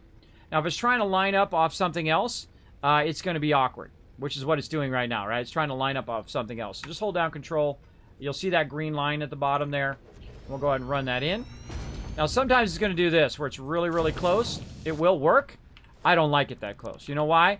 Because I don't really know if it's working, because I look at the belts most of the time, right, to see if they're working. There's no reason that you have to really put it that close. You have so much space. You could build out all the way to the mountains and beyond in all the different directions. You have plenty of space to do this. I forgot to hold down Control. Plenty of space to do this. So I feel like, you know, bring it out a little bit so you can see what's going on. Also helps you jump over that, too, to get past that if you want. All right, there we go. Now we're looking. So again, let's look at this. This is going to take 5 megawatts. And this one over here, when it's doing iron, is going to take 4. So another 9, right? So we got 9 going over there. And over here, we have 20 being produced, right? We got tons of biomass because when we were running around, we grabbed a ton of it. Lulz, you're dead. What's up? Thanks for being here. I see you in the chat. So when we got 20 megawatts. We got plenty. And we just happen to have another node here. I'm not a big fan of maxing these nodes because what happens eventually is you run out of wire extensions. All right, there we go. And now we got that up and running. Now, again, this is an impure node, so it's going to start at 30. It's going to start driving down. You're like, Kismet, it goes right through the thing. We'll just RP that it goes down through the thing. We made a hole in it. It goes down in the ground, right? I don't know. Maybe they'll make a thing that does that, or maybe it'll automatically do it when you put it on top or something. I don't know. I don't know. But there we go. So I'm building the miner now. It's going to go in here. It's going to start producing iron ignis. Now, the thing we need are plates. So we're going to go ahead and work on our constructor next. Again, if you hold down control, we'll give it a little bit of extra space so we can see. And we're going to run it into there. And now this is going to need some power. Now, the problem is, if we put that on the power, and I'm going to do it to show you what happens. Everything just came to a complete halt. And you're like, whoa, Kismet, well, how come it came to a complete halt? The reason why I did that is because it just simply doesn't have enough power to run it, and will automatically turn that off if it does run out of power. But notice that when I have enough power, it will kick itself back on again. Very, very nice. Now over here, we've got our other biomass burner. So we can go in, of course. Oh, let me put it in here. We can go in, of course, and we can grab out another stack of 200. You know what? Let's grab 2 stacks of 200, and we'll max both of these out. Right over here. Put that in there. And then what we'll do is we'll tie this power into another one. Let's tie it to this one. And then we'll tie it back to here. And then we'll tie it from here to here. And now everything has power. And now we're going at 40 because now we're doing 2, right? So now we have enough power to make them both run. And that's nice and filled. And then we'll come over here. We'll fill this one again. And you can see your power usage there, right? Now we got plenty of power for that. And then, okay, so now we've got this going. It's going to make us some iron plates. We've got plenty of iron plates backlogged now because of this was running for a little bit while we were waiting. It's 35. And then this is going to feed in here. And so it's coming out of here 30, right? 30 right now. Going into here at 30, which is what it needs. 30 in, 30 out. Then it's going into this one. 30 in, 15 out, by the way. 15 out, but 30 in is what we are worried about. And then, of course, we're going to run it to a storage container over here. That will hold all of our stuff temporarily. Now, again, we're going to build this up above when we do get our lifters. But for right now, we're just going to build it on the ground here just to get started. It's much easier just to build it out right here as we go. All right, organization, storage. Oh, not enough bars. Now, I could keep running back over there, by the way, or I can just do a thing eventually right up here, which we haven't unlocked yet. Well, we don't have to run back to the hub every time, but for right now, we do. So we'll run back. We'll run back and get the iron plates, or iron plates and iron bars going. Again, I just build just as much as I need for that particular thing. And there we go. Now, oh, it's in the craft bench, not in the special. We can make a craft bench over here. We did unlock that, so good. Good to know. Again, we'll put our craft bench over here where we'll be crafting for a little bit. And then we don't have to run all the way down. Now, you can put these everywhere, by the way, and I would. I would put them by every place you go to build something. I would just put one of these craft benches down. Because most of the time you have the resources, but you just haven't used it. And that's pretty cool. You just haven't converted it yet. Alright, there we go. We'll turn that around. We'll hold down control. And again, I'm going to offset a little bit so I can see what's going on. Make sure that it is going from there into here and from here into there. And now that's just going to do iron plates until the cow comes home or until I run out of biofuel. One or the other. One or the other. Now over here, same thing. We've also got a whole bunch of ore that we had done. Very nice. We're good to go there. And then same thing over here, right? We can just go ahead and extend this over here. And you're like, uh-oh, you're out of concrete, Kismet. Well, while we were busy doing that, guess what's been going on over here? Boom. Bunch of concrete being made. There we go. Again, that's why I do concrete first, because I know at some point I'm going to be doing basically this, which is building out these frames to make this nice and easy to get this started. Okay, so now we're going to use this other node over here, and we're going to build a smelter. Oh, Jazz Sands coming up with the 26 months of sub love. Blow it up in the chat, everybody. Let's see those hearts. That is a long time. Thanks so much. Appreciate that love, Jazz Sands. Show some love in the chat, everybody. We're going to go ahead and do 2 smelters. We're going to use 1 smelter, but 2 constructors. When you're doing bars, it's going to be 30 out, 30 into your thing, and then it's going to be 30 out again, but then it's going to be 15-15 input. So we need to work on that straight away on our bars, and I typically use this one over here for my bars. Notice I'm also going to try to aim it away from each other here so they're not end up overlapping or being in each other's way. So this one we're actually going to try to aim in the opposite direction, that way, or that way. But notice how it's really weird. See how it's like at an angle? It's not going along with the plates at the bottom or our foundations. You just aim away, come back again, try to turn it, aim away, and then there we go. Now it's perfectly aligned again with our plates. But not perfectly centered, notice, because we got that one centered, but this one is not centered. So out here, we're going to have a whole bunch of stuff that's going to be obscuring our way. And again, you want to just, at the very beginning, just grab all this stuff, because you're definitely going to need this fuel early on. And you're going to have some trees and stuff in your way, and I'm just going to forego the trees for right now. We'll come back and work on trees later on. But we're just going to go ahead and try to make this in such a way that we aren't just like really in the trees. We're just going to kind of build it straight out here. And again, we're going to replace all this and take it up a level when we get it going. All right, we're just going to put a little bit there. Yeah, we'll come back for all these trees and all this stuff later on. Oh, out of concrete. There we go. Okay. So same thing here. We need to go ahead and make a smelter. And we'll go ahead and hold down control. Put it out just a little bit so we can see what we're doing here. And run that into there. Now, of course, we need to check our power, right? So this is running. That's 9. This is 9. This is now 9 plus our constructor here as well, which is another 4. So that's over 20. But back here, of course, we've got 40 running right now. We've got plenty of space to try to fire this other one up. And again, you want these to fire up as quick as possible so you can get all that stuff going. Want to be able to tie this to here, right? Get that going. And then get that one going. Looking good. Now, another thing I would do is probably put some more power pole there. But that's just me.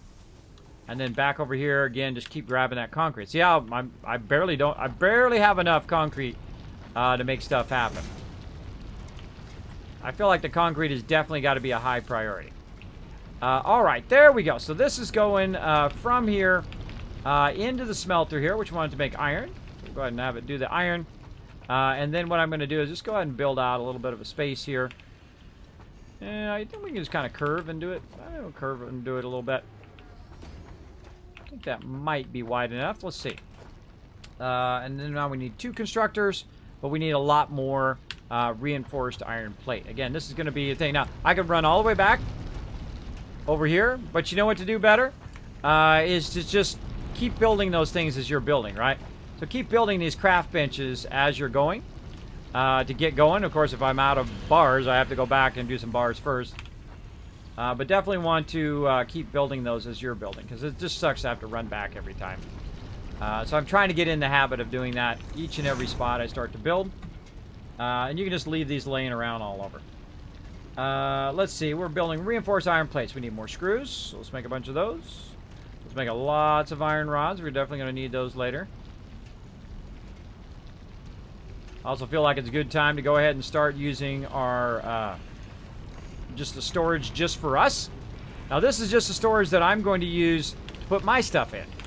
Alright, so I'm going to store all that in there. So I'll have it kind of like where I'm constructing stuff. So we'll grab just the resources that we need right now. Right here. And we'll go ahead and get all this stuff here too. Alright, we don't need all that other stuff right now on us. And we're good to go. Like that. And again, this is my 4th playthrough now. I love this game. Super fun. Hey, Googles, what's up? Keeping me entertained for over 2 years. Thank you. And keep up the good work. Thank you, Jazz Hands. Appreciate that. Sometimes I forget to read that out. I just realized I forgot. Oh, that's weird, Jazz Hands. That's weird. Weird.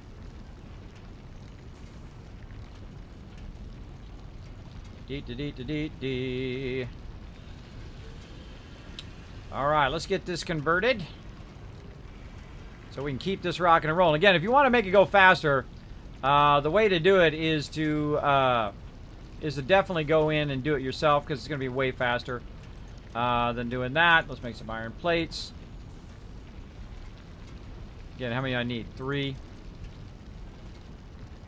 There we Close enough. Good enough. Oh, actually, I need 2 of them. Hold on. We need to... Let's go ahead and do this right. Let's do 2 constructors. There we go. So we need 6. And conveniently, we made just enough. Just enough. All right. And then now we're going to go ahead and do our constructor. Right here. And right there. And now we're going to start using splitters if we can, but we haven't unlocked splitters yet, right? So we can't actually split this right now. The only thing we can do is just go ahead and run it into this first one, and we'll come back and we'll split it later. Now I need iron plates for more of that running of the conveyors. Right here. And then we're just going to go ahead and run it straight in here. Oh, more bars. Always something that you have to go back and make. But again, it's gonna. Uh-oh, everything kicked off. See, when you hear it get real quiet, something's going on. Why did it get real quiet? Why did it stop? The reason why it stopped is because it can't feed anything else in here, or this lost power, or doesn't have power. Right. So this tried to feed it in there. It has no power. It's not doing anything. So let's go ahead and power it up. There we go. Now we hear it. See, there's 2 things that happen. You've lost complete power, or some of your machinery is stopped because it can't feed any more in there. Right now, this probably has a backlog of 100, which it does. And now that's going to feed in there, and it's going to start making that iron ore. Now over here, we're going to tell it to do iron rods yet again. We're going to try to run that in there again, encroaching another's clearance. Something's weird going on. That's okay. We'll take this out, and we'll just put 1 down because that's all we can do for right now, but we'll be able to make another one here in a moment. And there we go. All right, now run that in there. Iron rods, and I feel like we're just going to do another power, say right there. And actually, no, we're going to need to move that eventually, so we'll take that out. Let's run the power over on this side. Let's put it over here, and now we're making iron rods. There we go. So it's coming in at 15, going out at 15. Actually, it's not. It's coming in at 30, going out at 15. So this is going to backlog very, very quickly. But that's okay. It's making tons and tons of loot for us. That's what we like. We like it when it's making stuff for us where we don't have to make it ourselves. Didn't know there was an ending to this game. There really isn't an ending. I like to start over again to see if I could do it better and better each and every time. But this probably won't be a start over on this one. This will be my permanent mega base. But we did get all the way to the end where you've unlocked everything, and we haven't tapped all the nodes. We haven't done all the other stuff because I like to leave stuff for future playthroughs. So we still have to go and we have to find those other little crash sites and all that stuff. Don't tell me anything about those, but I have gotten all the way to nuclear power and all that stuff. But we're trying another playthrough and trying to be efficient from the very beginning. What to do first, what to do second, what to do third. That kind of thing. To be super efficient. So let's keep that going there.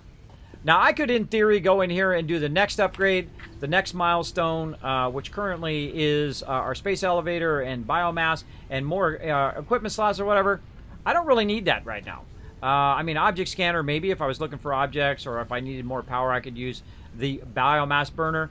But right now, I should just kind of let it do its thing, right? Let's take a look at our power. Our power's looking pretty good, right?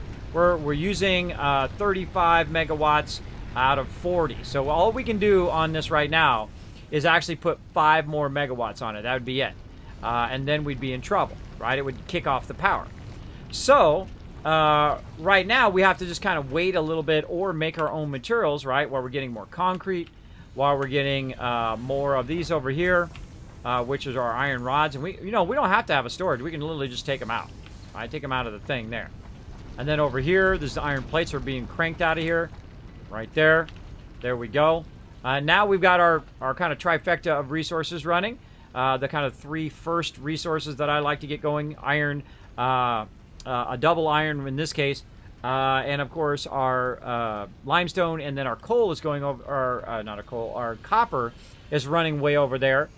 But we haven't really geared that up yet. And we'll gear that up in a bit. When we have the ability to do more power. There's no reason to do that copper over there. And when we turn that copper on, that copper is going to produce, because it's a normal node, it's going to produce so much that it's going to be way more than what we need here at the very beginning. So let's go ahead and now work on our next upgrade, now that we've kind of made sure we've established all that first. So we're definitely going to need some more copper wire. We're going to need definitely some more bars, and let's just put all the stuff that we have in there. There we go. We got our plates done. But we're definitely going to need more bars and more copper. So right now, though, my copper has actually stopped. You know, I know because it's been a while. It's been a while since I've run over there. And I know that all 3 of those have probably filled. So I've got 300 copper over there just waiting for me. So we're going to run over here real quick. Nice to run around, you know. Again, if you run by some bushes, grab those bushes. You're going to need them. You're going to need them for fuel at the beginning. And then here we go, portable miner. I'm just going to grab the loot in there, but leave the miner because we don't have the power to run this yet. Grab those extra little bit. Try not to fall down the hole there. And looking good. I see one right here I'm going to grab. Beep. Let's grab some more of these rods. There we go. And run back over here. Just kind of run around. And see, now it's producing all of this stuff for me, and all I need to do is run to these various places and pick them up. Now, eventually, I'm going to have it where I don't have to do that, where all of this stuff will go where I want it to be. Where all I got to do is say, okay, I need some of this, I need some of that, I need some of that to make whatever I want to make, which is great. And then we'll run back to our hub over here, and again, we'll lift this all up off the ground and all of that eventually. And then, okay, what do we need? Well, we got plenty of concrete, a little bit of bars there we got from that, but we can make our own bars. Let's go ahead and make a bunch of this. Let's see how many bars do we need. About 150. So let's just speed this along by doing it ourselves. Yeah. So yeah, there's not really an ending. You choose when it's over. This is also early access too, so they might add storyline. They might add a whole bunch of other stuff to it as well. I find it to be a truly fantastic game. They did a really, really great job on it. Full disclosure, they did send me a key to try it out, but they're not paying me to play it. I'm playing it because I choose to play it. There you go. Full disclosure. Full disclosure. And that's what, you know, any game manufacturer hopes for, right? That you really love their game enough to want to play it all the time. That's, you know, it's the purpose of games, right? To have people play. All right, let's get these bars in there. I think all we got to do is wire and we'll be good. Sun's coming up. See how the light came up? Pretty cool. Pretty cool. I love the beginning of games like this. I always love this moment where you're just like, you know, doing your thing and you know, okay, I got to do this, I got to do the other thing. There we go. And now we just need some wire, which is super easy considering we have 300 copper on us right now. We need about 300, 285. 285. So we're just going to keep going until this number says 285. That's easy enough. Easy enough. It shouldn't be too long. It's going to go pretty fast. Pretty fast up in here. Dee.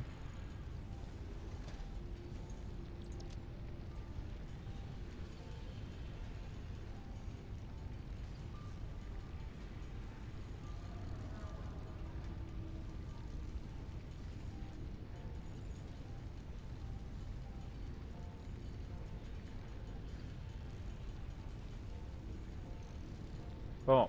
All right. 285. And we're good. Go.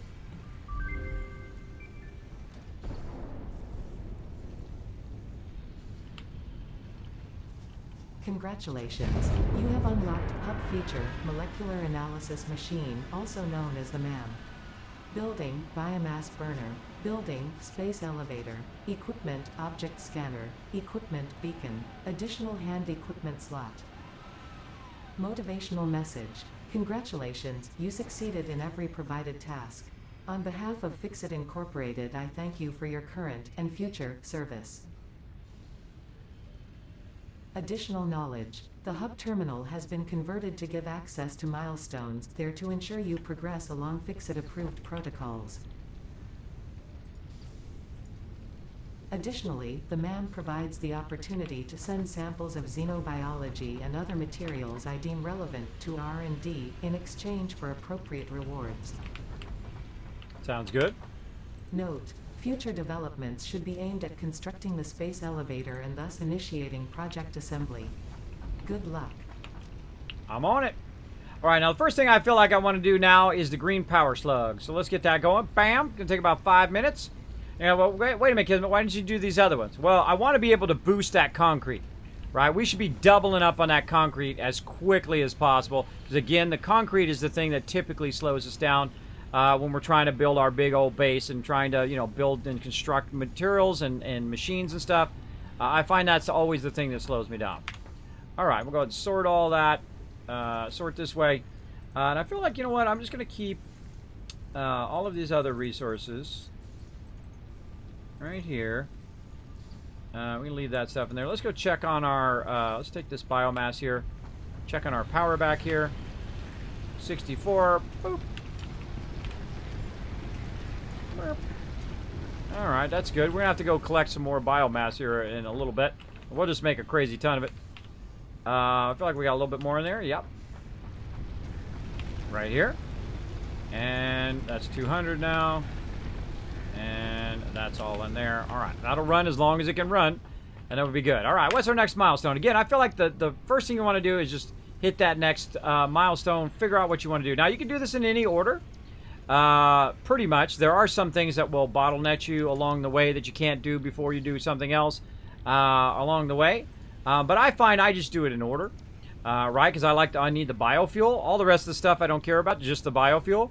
Logistics, I do want my splitter here, so I might want to do the splitter first and then do the biofuel, right? Because the biofuel is going to help us keep our engines going. But I feel like this is my next milestone that I want to do, which is the logistics, so I can do a splitter so I can make bars faster. So we're going to go ahead and choose that one. So we're going to go ahead and put our plates in there. We're going to put our bars in there. That's not going to be enough. We don't have enough of our wire to make it happen in there as well. So we're going to go ahead and run over here like we've been doing. Whee! And grab those plates. And grab all that before it fills up. Very nice. And more concrete. Very nice. Okay. And back to our hub. You're like, Kismet, what about that copper, bro? You could go automate that copper right now. I could make this way faster than I could get that copper running over there. I could do it way faster over here. I need 500. Watch how quickly I get to 500 just by doing it myself.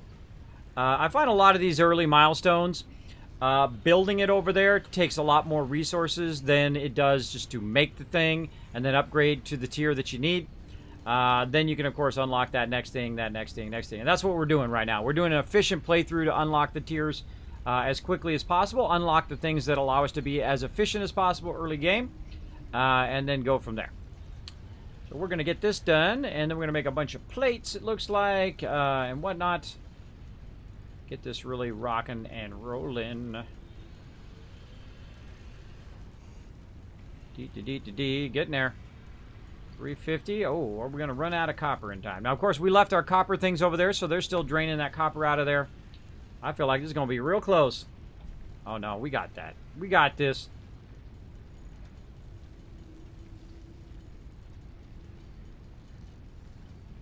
Nailed it. Now, I feel like the wire is the hardest thing out of this. There's a full stack of wire.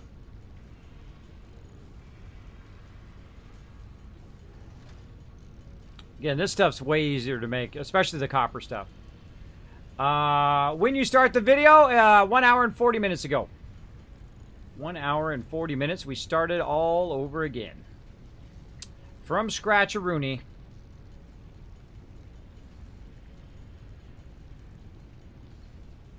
Now, again, this is, there's nothing set in stone in this game, right? You don't have to play it super efficient. You don't have to do that. You can play it however you want. It's your game.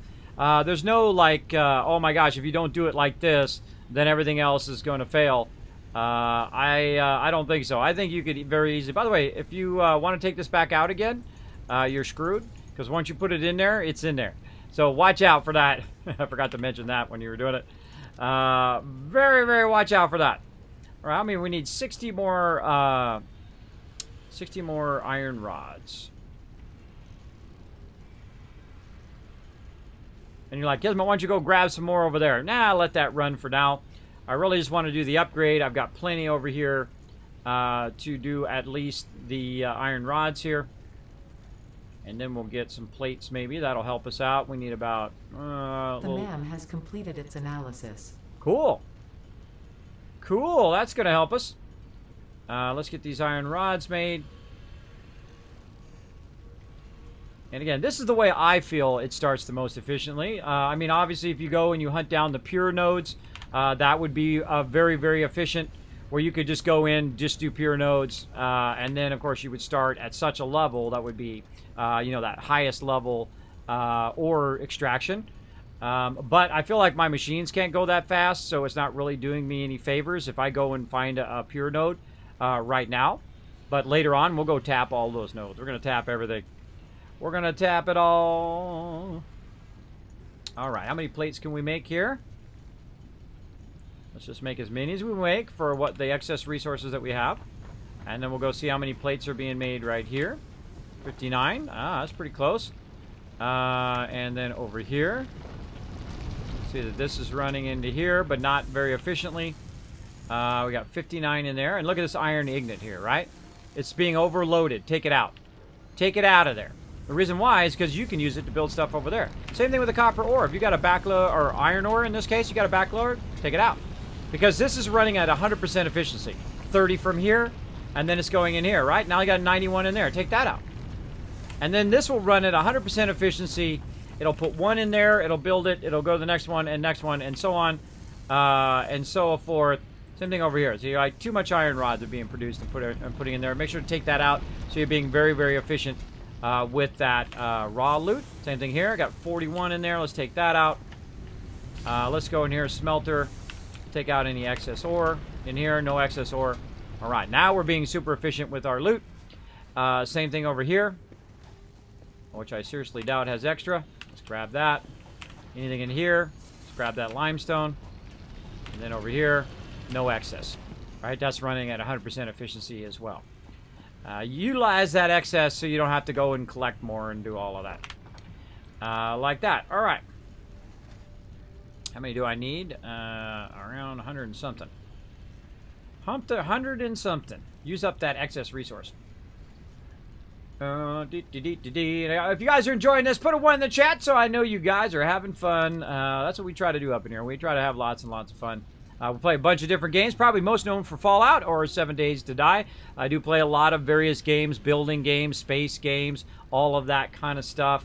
I do love to learn the deep mechanics and then give you guys a bit of that insight. I do like it when people you know, take those tips and then learn even more stuff and go beyond that, which I really enjoy as well. Oh, there we go. We got a full stack there. Full stack. All right, we got most of that done. Let's see how much, how close we are here. Let's go ahead and do that with 100. Oh, we're 4 away, but luckily we got another stack there. We get the big red button. Let's press it. Milestone reached. Conveyor belts can now merge and split to increase the complexity and efficiency of your factory. The productivity display will help you measure and improve the productivity of individual buildings to aid with optimization. Flies up into space and takes your resources up there as well.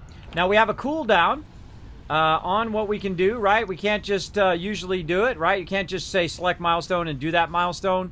You have to wait about 2 minutes for it to launch it and come back down again. But that's okay. We're now unlocked our next stage, which I prefer to go right to logistics, so I have the splitter. The splitter is the thing that I want. So, because I feel like right now we're wasting our efficiency over here, where we could be doing double the amount of bars. So right here, you can see we're 15. We have 4 megawatts, which is just going to be enough to max our power, but not kick us over. Hopefully, we'll find out. Let's go ahead and build a little bit extra off to the side here. And then let's just go ahead and build another constructor here. I'm going to just offset this one a little bit forward, which I normally don't do. just to make this easy. Now, here's a way of doing this much easier, by the way, is you can actually go into the splitter here and actually aim at the conveyor belt. If you don't aim at the conveyor belt and you put it at the bottom, or if you just put it on the ground, it doesn't work. It won't split this bar. But I did eventually find out that you can aim right at the line, and you just click on it, auto-orients itself, and does all that. Blair and Fire coming in, showing the love. Thank you so much for that. Love here in the stream. 23 months. Holy mackerel. Thank you so much for that massive love. Show them some love in the chat. Now, what we've just done, everybody, is it's coming out at 30 per minute. It is now splitting it into 15 and 15 because that's what a splitter does. In this case, we're only splitting it by 2, right? Splitting it in half. So if it's coming in at 30, it's going 15 into one, 15 into another, and now it is 100% efficient. The other thing we got to watch out for is power. We're going to go ahead and run power over here. We're going to see if it kicks off all of our power. Do we still hear it running? We do, because we got power perfectly done. Again, notice I'm not doing copper because I want to get this running first. This is the stuff you use the most, I find, early on. Now, right now, look at that power right there, right? 35. The other one hasn't kicked on yet because we haven't told it what we want it to do, right? So it's just going to feed in there, but then stop because we haven't told it, hey, you can see it flashing red up there, that we want to make iron rods. Now it's going to do iron rods. Now it's going to go ahead, and you can see our power go up over here. And you see our power still on because that's green right there.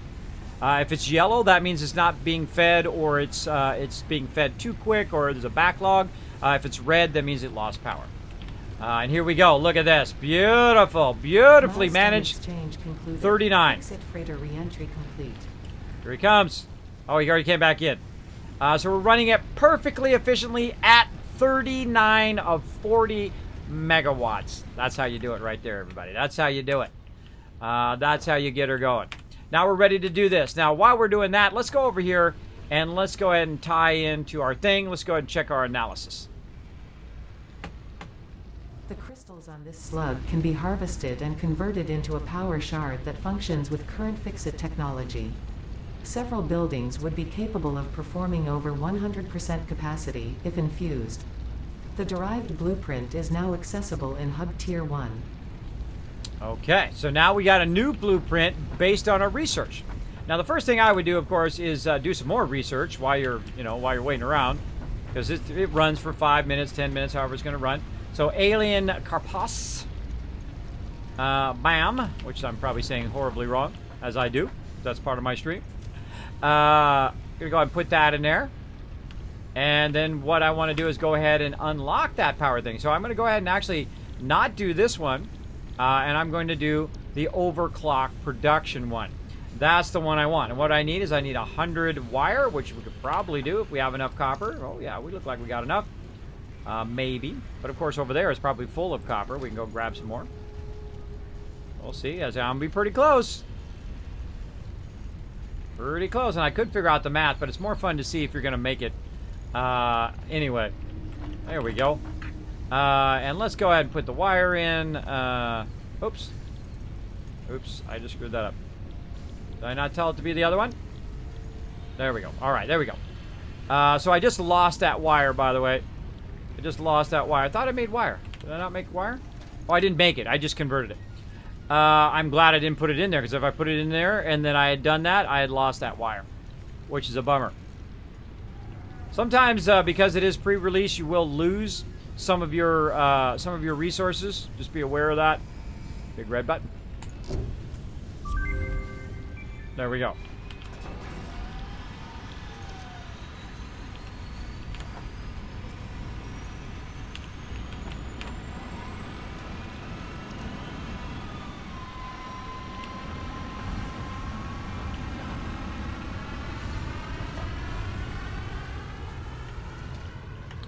Okay, now we're ready to build some more. We got plenty of concrete. Let's go to town.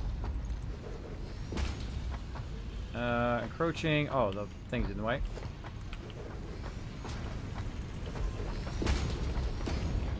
Okay, now we're going to take this storage container out. We're going to take this out. We're going to take this out. And so on and so forth. Down the line, we're going to take everything out. Now watch out that when you're taking it out, that it doesn't end up in a box. I hate those boxes. Make sure you have enough inventory space. Now watch as we have a bit of a problem here. And I knew this was going to happen. It happens every single time. Look how our stuff doesn't match up. Right? I'm like, dope. Now the cool thing is this is actually up higher. So I could have used this as a better start point. But then again, it's not squared against everything else. So the smart thing to do is actually take all of this out. Like your walls and all of this stuff. And again, look and make sure you have enough space to take it out.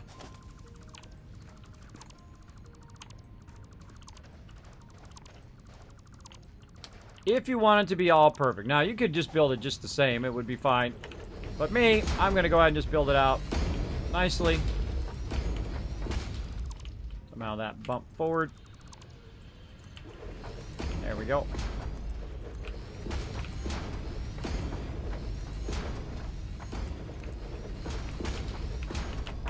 And then rebuild, since we already picked up that... Oh, got a space elevator. Rebuild our miner. It's going to snap somewhere. There we go. See how it's doing that weird thing? It's like at an angle. It's not straight with the planks. Out, back. Bam. There you go. In case that was driving you crazy. Like it was me. Back in the day. When I first started. Alright. And again, we'll give it a little bit of space. Put that right back in there. We're going to go ahead and now put our power right here. We're going to run our power from way over here. Cross power that, and then we're going to take this one out. There we go. And run our power again, so we can keep that running. Keep this running. Put this on the proper thing again, concrete. Now eventually we're going to boost this. That's why I made these boosts, but we're not going to do it now because we're not going to have enough power. Not going to have enough power to make that happen. Storage container.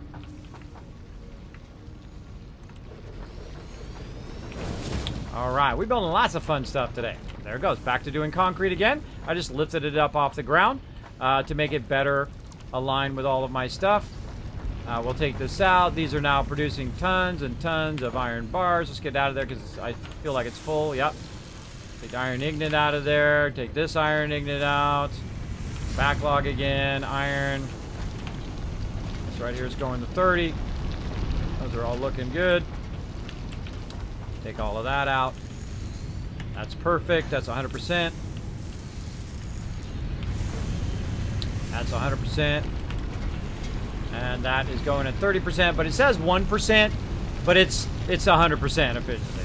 Sometimes it'll take a while for that to get up to that level, but right now it's feeding it in perfectly, it's making it as fast as it can, it's feeding it in here perfectly, and it's making it as fast as it can. By the time that gets to 2, this number should get to 4, and it does perfectly. Everything's working at 100%, even though sometimes those numbers lie. All you gotta do is do the math. The math is the king in this game. Alright, what do we got hiding in here? Let's go ahead and take all this out of here. Sort it a little bit. I feel like some of this wants to go back to our hub over here. I'm gonna go ahead and build this out a little bit. Misclick a little bit. You're like, Kismet, you're building it all down here again. Oh, don't worry. We'll take care of it later on. We'll take care of all that later on. We'll take this out.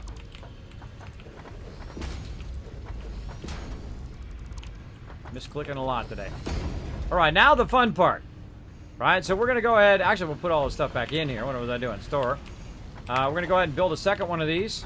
You can build it up on top if you want. So we need... oh, I need to click the container thing. There we go. And then we'll take this out and this out. I find the number 1 and number 2 things you need, plates and rods, because you're always building something. Is this Fallout 76? Oh, yeah. It's totally Fallout 76.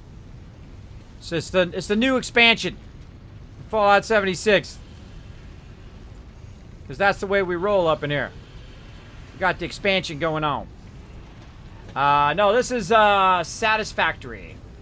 Satisfactory. We started all over again.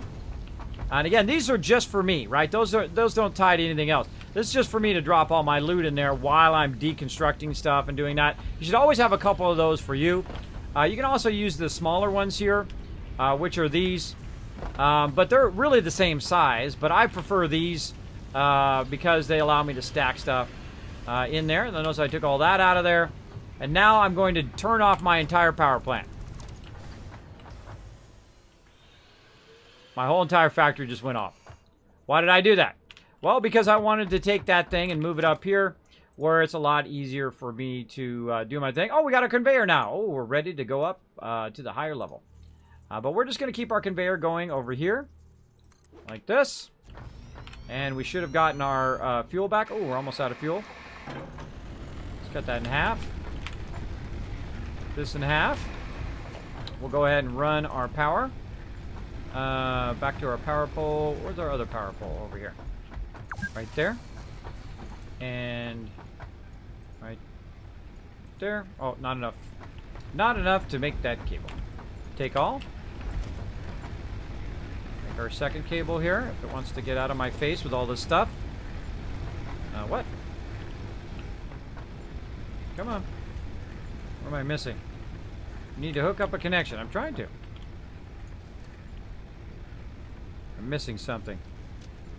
I got cables. Oh, that one's already hooked up. That's why. It's already hooked up. Like, what the heck? Alright, we'll run that there. And there we go. Now that should kick on.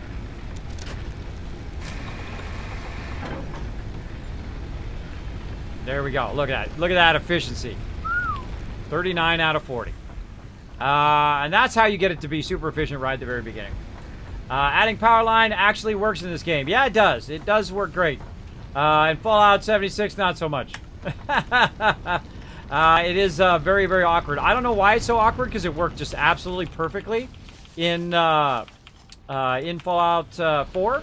It was just wonderful. You just spacebar, spacebar, spacebar. Works perfectly every time. Now, you're going to get all of these things again. All you have to do is just open this stuff back up again. So you're not looking at this. Uh-oh. Did we finish our thing last time? We did. Good. Additional samples are required for R&D to continue developing a defense-oriented blueprint. The creature has been named Phacocoirus plumiuscata, or fluffy-tailed hog. That's what I would have named it. Alright, let's take our plates out. A little limestone. What are we looking for? We're looking for our other stuff up here. Let's take all this. And again, you want to keep all this stuff running, just like you want to keep your stuff running over there. You want to keep all this research going, because it does take quite a while. Oh, I clicked the right thing. It does take a long time for these to run, about 5 minutes a piece. Just keep them rocking and rolling. And keep unlocking more and more loots. And again, store all in there. Let's grab out our plates. Let's grab some of our raw resources here. Oh, we got a bunch right there. There was a bunch of power stuff. Sort that. We can make some more. Burn up all this. Take this. Sort that. How are we looking up here? And then take all that and put it down here at the bottom one. Now you're like, Kismet, why don't you put it back in this box over here? I feel at this moment you want to stop using this box because it's just going to be annoying if you want to move your hub around and do whatever. If you put your hub in like a permanent spot, then I would use that box, but I would stop using it at this point because it does get annoying because you will be taking out your hub quite often. All right, personal storage. So personal storage box, which we already have, which is kind of funny. And then, of course, biofuel is something we're going to need because we're going to run out of fuel here quite quickly.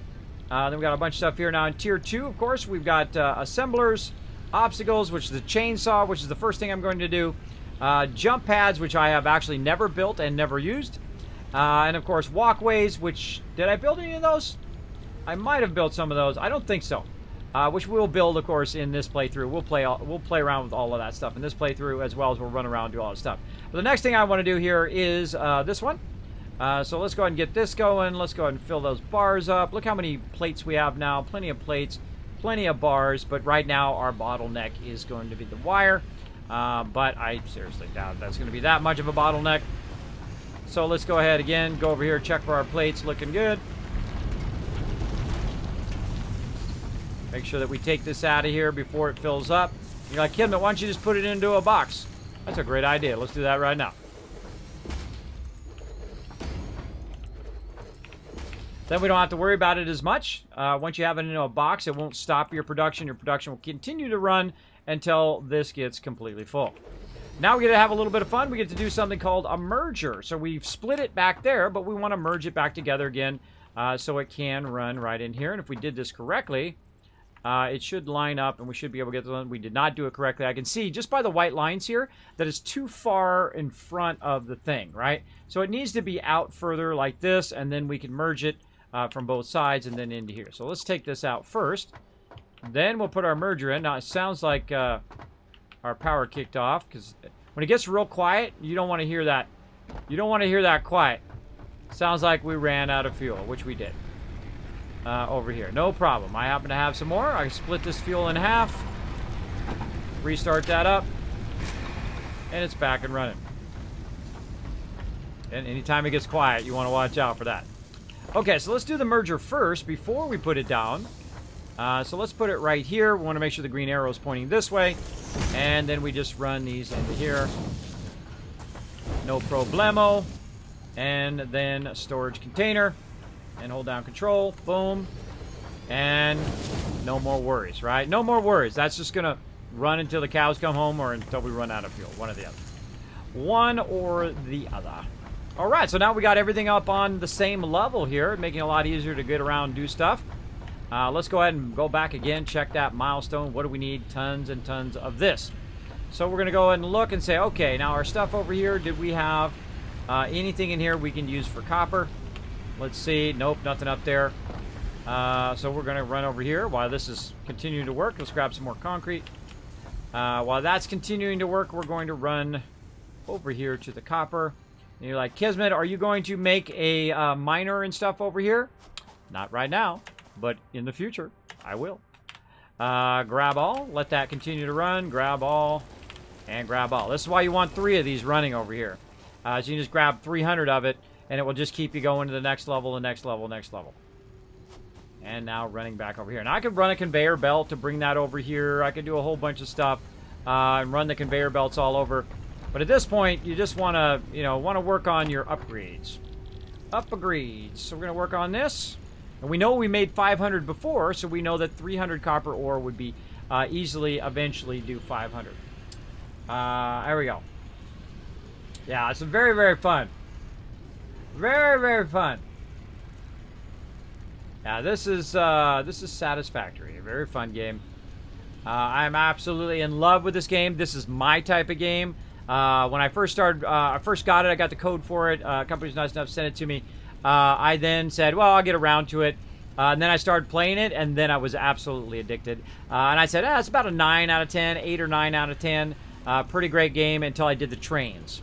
And then when I did the trains, that's it, 10 out of 10. Maximum score for this game for very, very fun. If you love building, you like exploring, you like to optimize stuff, you like that analytical part, and even if you don't like the analytical part, even if you just like building stuff but don't really care about all the math, you can still do it very, very easily by using a spreadsheet to do it. There's lots of things out there which will also tell you of the stuff. I don't like to go to those. I like to figure it out myself. That's the way I like to play. But if you like to go out and, look everything up on the internet or whatever, it's up to you. It's up to you, especially if you get stuck. But of course, you do get stuck, you can come in here and ask me. If I know, I will let you know. You can always do that as well. All right, easy mode. So again, copper we don't have to worry about at the very beginning. That's something I don't worry about. I find the thing that takes the longest is concrete, and then plates, and then after that is our bars.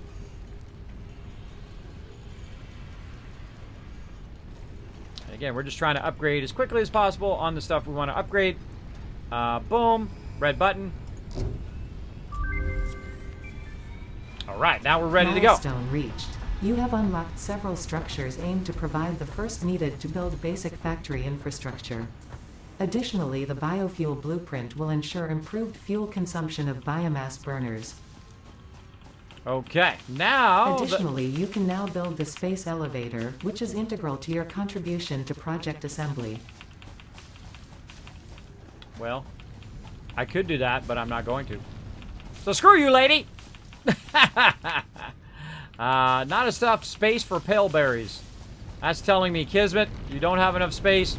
Run back, drop that stuff off. Store all. There we go. Keep your weapon with you just in case.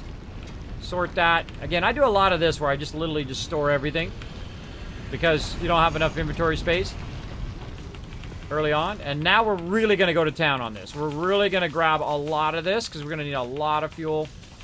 And we will get to the next stage where we don't have to, you know, press E 5,000 times, which is what I'm doing right now. But we're just going to make a lot of this, and then we're going to automate this a bit as well. Oh, there we go. And this is pretty easy. You're getting a lot of this stuff early on. Also, look on the ground, by the way. Sometimes there's actual boards or pieces of wood on the ground that you can just pick up. I find over here it's mostly leaves. This will give you a carpal tunnel if you did this all day, every day. I feel it already on my finger, just pressing E a whole bunch. On my left hand, pressing too much E action.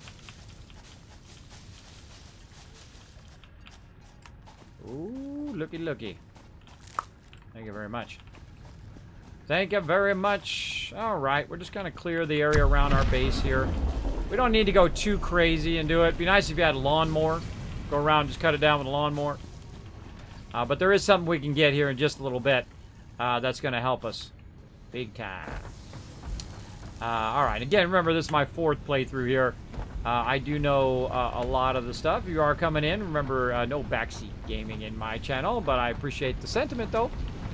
All right, now let's go ahead and rebuild our little craft bench. Oh, we took our stuff off of us.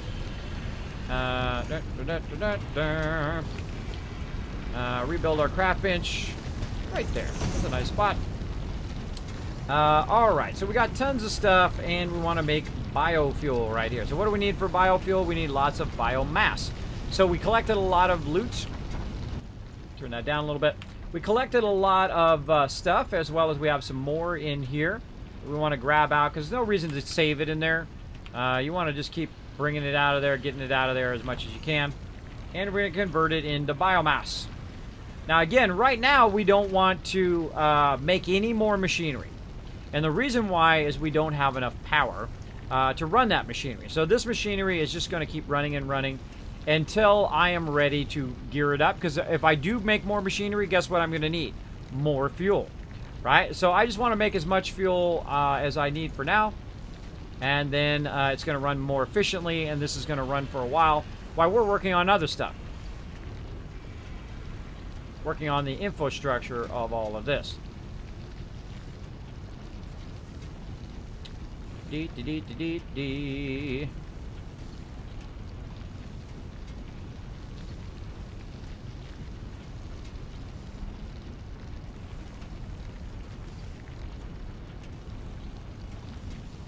All right, tons of biofuel.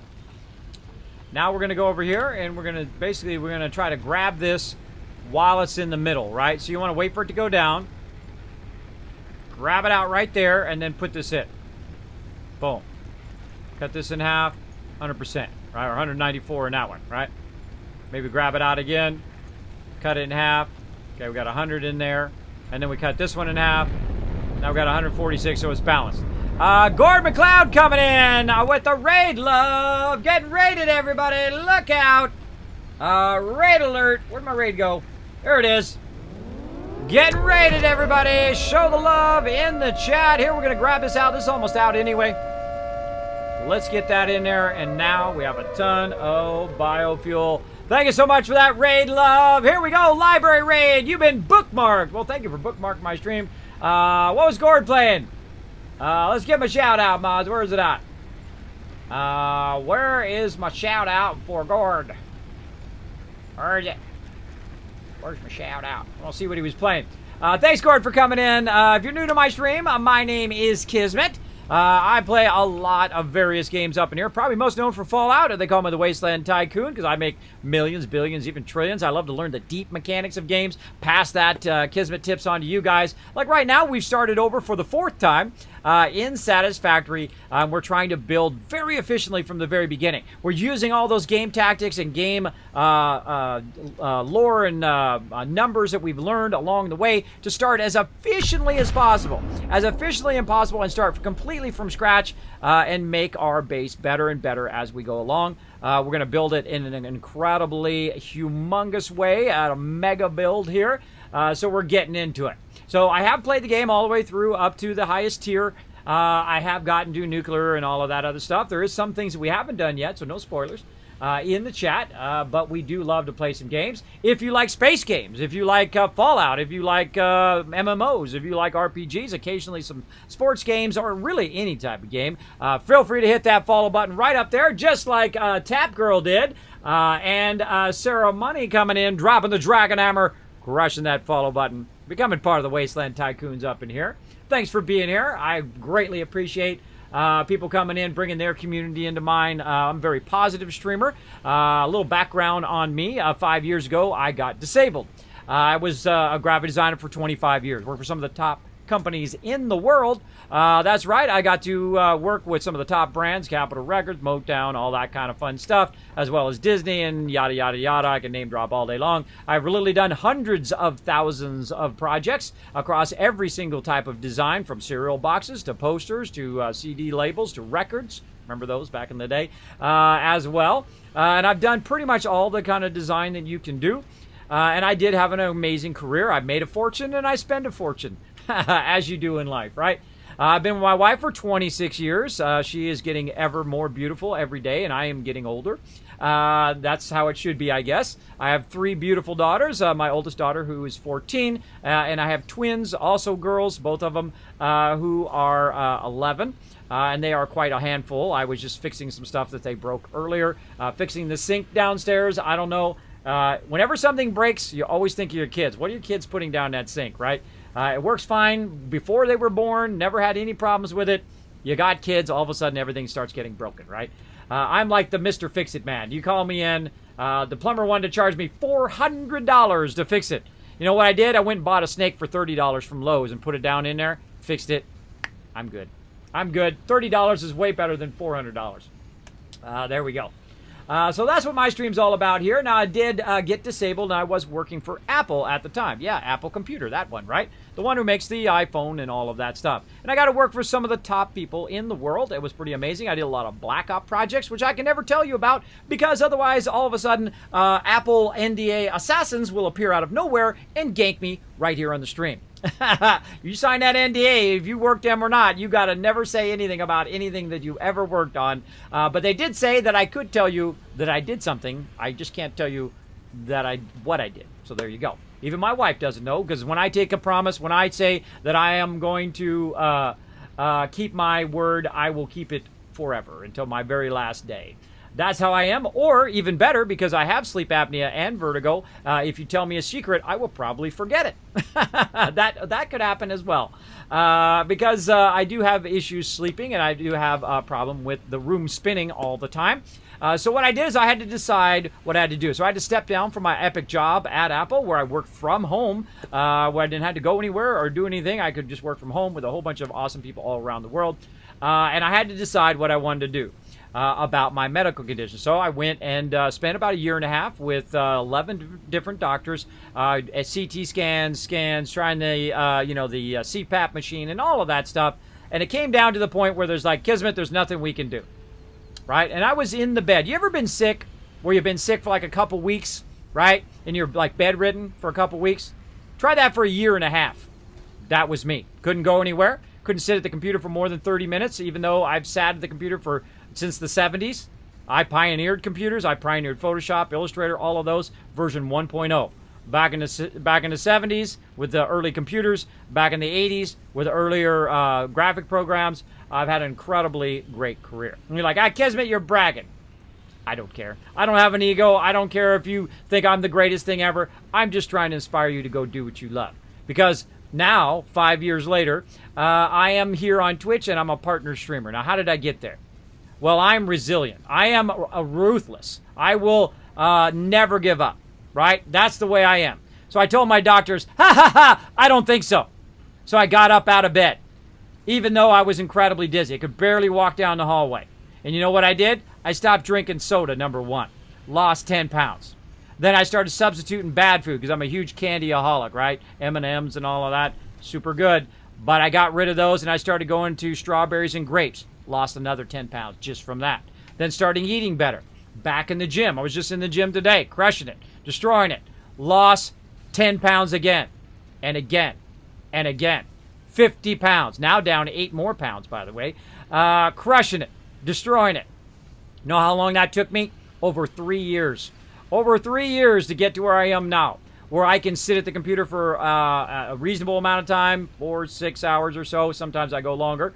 Like, look at that. Look at that timing. That's why they call me Kismet, by the way. Look at that timing. I didn't even know it was going to pop up. But it popped up right when I talked about that particular thing.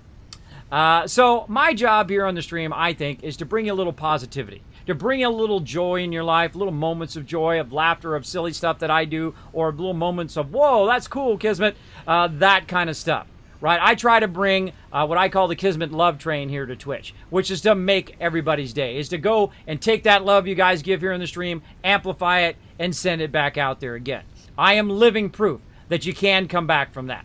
Again, disabled 5 years ago, stuck in the bed. I got up, started losing that weight, start sleeping better because, you know, the lower your weight, the better your sleep apnea. I can't use the CPAP machine because I do have a bit of an overbite, which makes me feel like I'm going to suffocate, which makes it hard for me to sleep. Now, it's great for some people. I'm not trying to discredit it. I would definitely check with your doctor first, though, and, you know, see if it's right for you. But for me, it didn't work. I have a mandible device, which is kind of like Invisalign, where you put it in your thing and it keeps your jaw forward so you don't suffocate and die. Because every single night I go to sleep, I could not wake up tomorrow. So you think all that other trivial stuff, money and things and people who say negative stuff to you all the time, you think I care about that stuff anymore? I'm just trying to dodge the Reaper every day. All that other stuff doesn't make any difference to me anymore. People come in my chat like, Kismet, you're old, Kismet, this and that and the other thing. And I'm like, whatever, bro. Boop, bye-bye. I don't care about that stuff. You know what I care about? I care about doing kind things for other people. And I'm doing it right now. I've been streaming for exactly how many days now? I've been streaming for 57 days in a row, the longest streak I've ever done. There was no way I could have done this 5 years ago, 3 years ago, 2 years ago, or even a year ago. But because I've been working on that health so long, and I've worked so hard here on Twitch, I got that purple check mark right up there. It took me 2 years to get it because I'm relentless. I just keep sending that partner thing in again and again. But then I learned something really important at TwitchCon 4 years ago, and that is you hit reply when they deny you. Bet you didn't. Some of you didn't know that, right? You just hit reply and you say, hey, what do I need to work on to get closer to partner? And they're like, here you go, Kismet, work on this. And I'm like, okay, crushed it. And when I send it in again, I said, okay, you said to work on this. I crushed it. And they're like, okay, go work on this. And I'm like, all right, crushed it. Go work on this. Crushed it. Now, they denied me, I don't know how many times, hundreds of times. But again, I'm relentless. I will keep sending it in, sending it in, sending it in until the end of time, until the world splits in half, until the Armageddon hits us, until we fall into the sun. I will continue to send that sucker in every single time. And I will say, hey, look, you said to do this, boom. And then one day, it happened. Oh, ooh, give me goosebumps. Look at that. Goosebumps. Purple check mark. Kismet, thumbs up, bro. Right? And that's how it happens. Just when it feels like it's never going to happen. Just at the very moment where you're like, should I keep doing this? Purple check mark right up there. Now, this can apply to anything that you want to do in life. And sometimes I take a moment here, especially when raids come in and they're hanging out on my channel, to talk with you guys. I love to talk to people in the chat. Some people are like, Kismet, just play the game. We're going to play the game a lot. We're going to get going. But you know what's happening while I'm talking to you? It's making me tons of resources right now, which I'm waiting for anyway. So while I'm waiting for that, I can have a chat with you guys, right? I'm always thinking in-game and also to you guys here in chat. So go out and do what you love to do. If you wake up in the morning, you want to be a doctor, a lawyer, a writer, whatever it is, or even a gamer or a streamer, whatever it is, forget all the other people. If they don't care about you, what do you care about what they have to say about you? If they care about you, then take it in, and you still have the option to say, whatever. But don't take their negativity and set it right here. Don't set their problems on your shoulders, because look, this is what happens. Right? Then you're like this. Or you put it in some sort of negativity backpack. I know everyone's done it. Everybody's done it. Taking the negativity of other people and their problems, and you put it on your shoulder like you're carrying around. That's what people try to do. They try to put your problems on you. Throw that off. You don't have to carry that around. It's taken me a long time in my life to learn that I answer to no one. I got real life achievements. Been married for 26 years, achievement unlocked. Been at the top of my field as a graphic designer, achievement unlocked. I've worked for some of the top companies in the world, achievement unlocked. I have 3 beautiful daughters who are in the Honor Society, locked, right? and so on and so forth, and I can go on about it, right? I like to collect real-life achievements. I'm high level in real life. So when people come up to me and they're like, Kismet, blah, blah, blah, blah, blah, blah, I'm like, dude, I'm high level in real life. You're still leveling up in your life. I've already been there. I've already done that. I answer to no one. And really, neither do you, no matter what age you are. That's right. No matter what age you are, no matter where you come from, no matter what you look like, I don't care if you're tall or skinny or overweight or whatever, it doesn't matter to me. I don't care about any of that stuff. There's always rule number one, and that is how you treat people. If you treat people well, you're welcome in my stream. Come in anytime. I give away literally thousands and thousands of dollars worth of stuff here in the stream, right? Free games, Amazon gift cards, and all of that. And if you're not interested in that, you just want to come in, get a little moment of joy to take with you in your day, maybe bring a little spring in your step, then you're also in the perfect place for that as well. Because I have a lot of epic people in my chat. Feel free to say hello. They will actually say hi back to you. So there you go. That's cool, says Tab Girl. Yes. So I went from disabled to partnered Twitch streamer right now. And I have a bunch of cool sponsors who are down below there. And you're like, well, Kismet, then you must be rich, bro. Not at all. I've had very expensive things. I've had, $1,000 suits and a closet full of those. Big deal. It's just stuff. Right? And as we got to learn about that stuff eventually, you'll learn that that's just stuff. Right? It doesn't make you a better person if you have lots of money. In fact, most people with a lot of money are terrible people. They treat other people really terrible, like they're below them. I find the second you treat somebody below you, boom, you drop below them. It's like an equilibrium, right? Oh, well, this person's not as good as me. Whoop! Just like that. That's a horrible way to treat people. Everybody has a unique complexity to them. Male, female, whatever it is, right? They have a unique complexity to them, right? If you just put them in one little box, that's not who they are. I love going and swimming. I love anything to do with the water. I love sea-doing and boating and all of that stuff. I absolutely love doing that kind of stuff. Some people love music. Some people love art. I love art. I'm an artist as well, right? And, of course, one of my passions since I've been about 4 years old, playing games. That's right. But it was always a hobby. It wasn't something that I knew, hey, one day I'm going to be streaming here on Twitch, right? It was only because I became disabled and could no longer do graphic design for other people that I chose this, because this is another second. It's kind of like graphic design. Well, really, my wife is right here. Wife's number one, family number two right here. And then you got art, and then you got games, right? So you got to have priorities, right? There's my wife, and then there's everything else in the world, and everybody else in the world, even above my kids, above everything. And I find that has worked fantastically. Me and my wife don't fight over stuff. We're a team. We work together toward a common goal, which is surviving most of the time, right? Trying to get enough food so the kids can do the thing. Try to, scrape together that $20 so your kids can go to camp to do whatever, right? And if you're not enough without that stuff, you're definitely not going to be enough with it. You're still going to have an emptiness there. It'll still be there.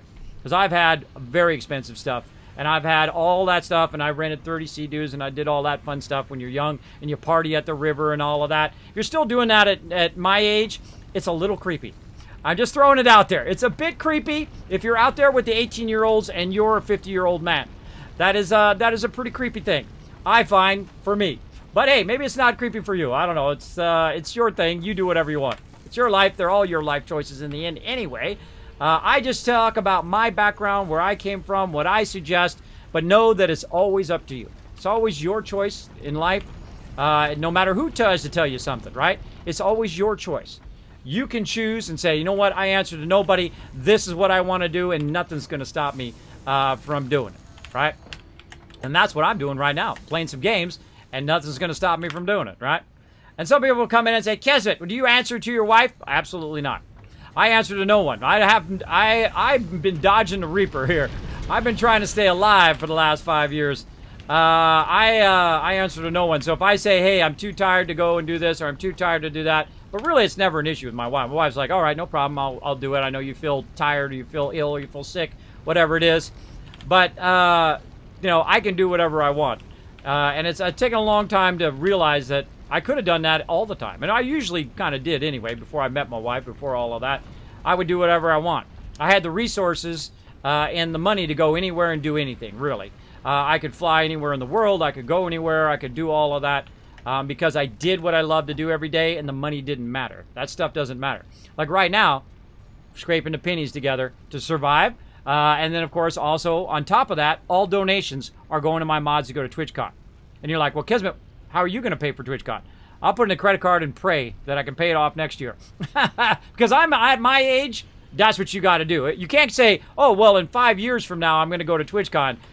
No, at my age, you got to just go for it. You got to go all in, right? And I did that when I was young, too.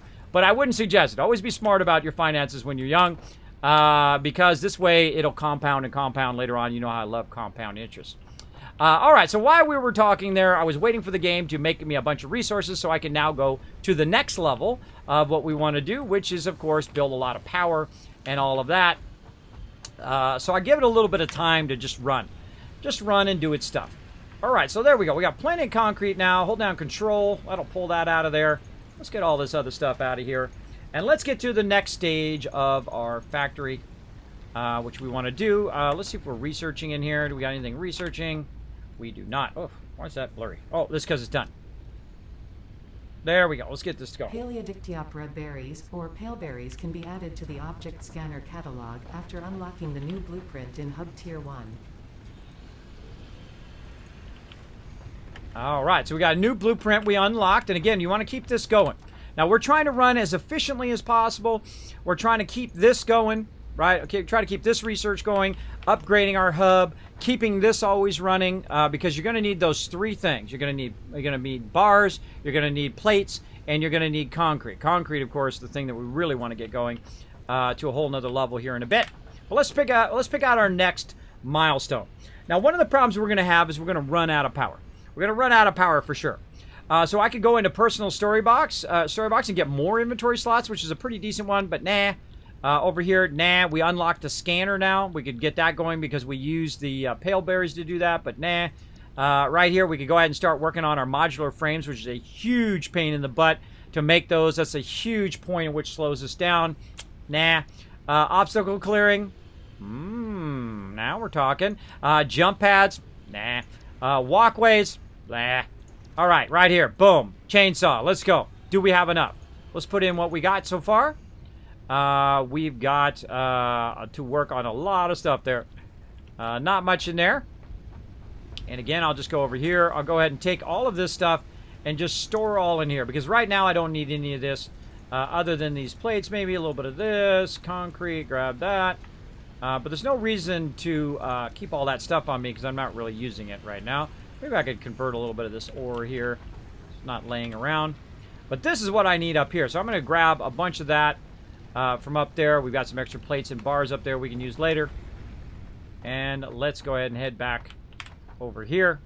And let's use these resources up. What do we got? We got some thing. All right, there we go. Now we know what we need, how many more we need up here. And we're literally just going to turn around right here and do it. Because we can. Now we could go build, again, we could build a copper thing and do all that. I find it's a waste of time in the very beginning. You want to just get right to the maximum power for the two ones that you're running. And then you want to work on upgrades until you get to the chainsaw. The chainsaw is going to give us a huge boost in our power. And that's going to allow us to build a lot more stuff and automate a lot of this as well. So again, we need 250. Right now we're at, say 20. So we need 230 of these wires.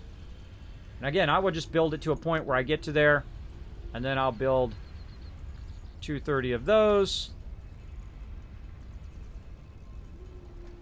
And here's a trick, by the way. Before you start to do your wire, is to do your cables, which is the next one down. Do your wire first, then turn around, put the wire in there before you accidentally use it up, and then turn around and make some more. I find that works a lot better. Because sometimes I'll use up the resources that I need to do the first thing with. And then like, oh man, now I don't have enough to do the thing. And then you kind of mess yourself up. And again, thanks for being here, everybody. Megarod says, nah, you're not bragging. You do you, dude. Exactly. Super inspirational, Kismet. Thank you very much. I feel like that's my goal here on the stream. Is just to do what I love to do every day until my last day. And do kind things for other people. And that's what I do every day. That's what I get to do. Thanks to my wife, who did have to go back to work after 10 years of not working, by the way. She didn't have to work for a long time. Though she did do even harder work than actually going to work, called raising my kids, which is very, very difficult. But of course, kids are rocking. My kids are crushing it. Doing quite well. Except for they still, they're getting to that age, right? My oldest getting that teenager age. where they got a little bit of sass. A little bit of sassy sass. Why am I making those? I don't make those. I want to make these. Screws. She gets a little sassy, but usually when she's tired like me, I get grumpy when I'm tired. You got to watch out. I get a little grumpy. I'm just going to throw it out there. All right, look at that, man. We already had the resources ready to go because we efficiently got it going right from the very beginning. We're ready for another upgrade. Let's go. Boom. Big red button. And away we go. Milestone reached.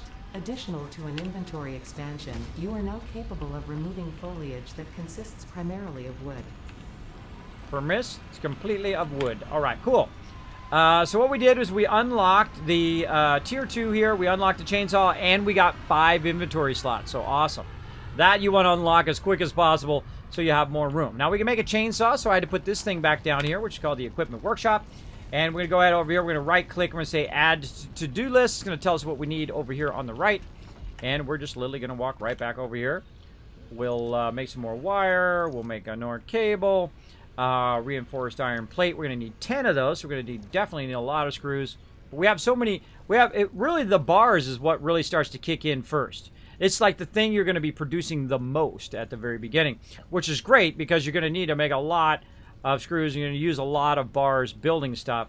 But we definitely need to make some reinforced iron plates here. Now, actually having it automate reinforced iron plates is probably the toughest thing early game.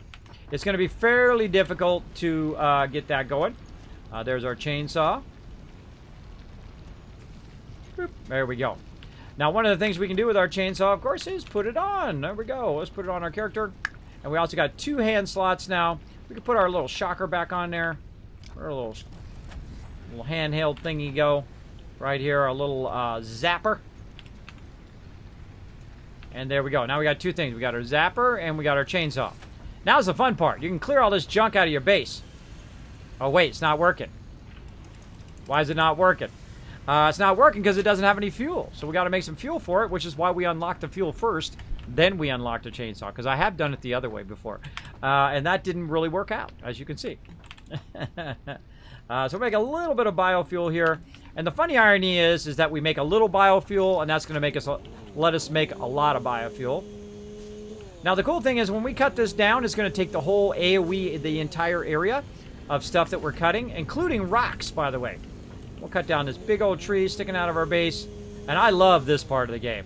I don't know if any of you have played Fallout 4 or 76 or any other building game where stuff comes up through the bottom of your base, which just drives me crazy. I cannot stand it when it comes up through the middle of the base. So I like to get rid of all of this foliage and whatnot. We're going to use this for fuel. All you really need to do is cut this. Now watch as I get rid of that rock. Not cool. It actually gives you limestone for that, which is funny. Now, by the way, we couldn't even do our upgrade right now if we wanted to, because we can see in the upper right-hand corner up there, there's a little timer. That little timer is saying that we're still waiting for it. Uh-oh, we ran out of fuel. What are we going to do now? Well, now that we picked up a bunch of fuel, we can make a bunch of fuel. Now, I could run all the way back over there, but why do that? Why not just do it as I'm going, right?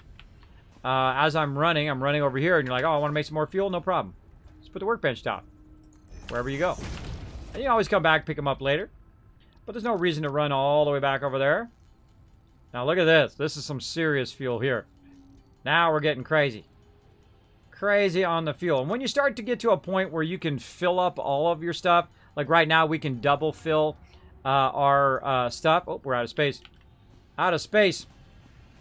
We can double fill all of this. We don't have enough room.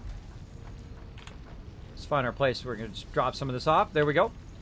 And then again, we'll make some fuel. That's where we don't have to listen to the chainsaw the whole time. Now we're going to make a crazy ton of fuel. Now the great thing about a crazy ton of fuel is that our factory is never going to stop running if we continue to feed it fuel, which is awesome. Awesome. So thanks again for that raid. I always love to see people come in. Robot Murloc coming in. Murloc? You mean like this? You're welcome. Thanks for being here, everybody. I love having the right sound at the right time. It's very, very fun. All right, now over here, we're going to need to refeed our power because I feel like it's probably getting low by now. Not too low. There we go. Boom. And boom. My pleasure, Kismet. I love hanging out in your stream when I get the chance. I love to do the same. I'm a huge stream lurker. So I go into people's streams, and I usually have multiple streams up at the same time. And this way, if somebody goes AFK or whatever, I jump over to someone else's stream. Or I'll just come in and I will... I'll come in and just lurk. Just to help them with their view count. Bring their view count up. And be a lurker. A lurky lurker. Alright, so we got that done. Now we're going to make a whole bunch more over here. And make sure that we maximize our current power. So that's running non-stop for a while. And it's going to run more efficiently with this fuel. Again, we'll max that out. Maxed out. Now we got a little time to work on some other stuff. Right? Work on some other stuff that doesn't have to do with that. And let's go out here again. Let's get our chainsaw now that we have lots of fuel for our chainsaw. And really go to town because we're going to need a bunch of fuel so we can make a bunch of stuff, which is going to make it so we don't have to make any more fuel. And you're like, what? That's right. We're going to get to a point where we actually don't have to do this anymore. Well, we don't have to run around and grab all the bushes and use the chainsaw and all of that. And we're going to probably get to that tonight. Let's see how we're looking on time. We're looking pretty good. We'll try to unlock that tonight. That'll be our big goal, is to unlock that and get that running. Get the tree from up here. I think this is the one we always have to jump down. Now, here's a little thing, by the way. If you do jump down on top of stuff, always have some fuel for your chainsaw, because what'll happen is you'll get stuck. You'll get stuck in the tree or whatever, and there's no way to take the tree out because you don't have the chainsaw. So always good to have your chainsaw and a little bit of fuel handy. I hear the big guy walking around. It's way over there. Again, I would just cut the thing in the middle, like the tree. Boom, and then everything gets hit. Oh, there's some more of that. You know, like AoEing everything in the area. Huh. Oh, I'm full. That's telling me I'm full.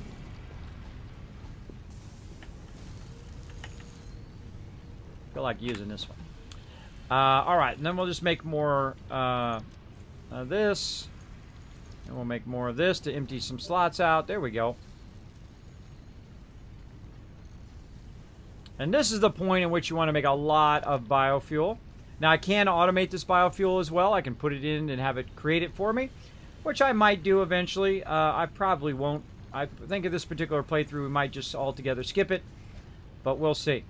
Because making this fuel goes very, very fast. Very, very fast in here. And we can just make a bunch of fuel and let it run. Okay. We're finally ready, everybody. We're finally ready to move on.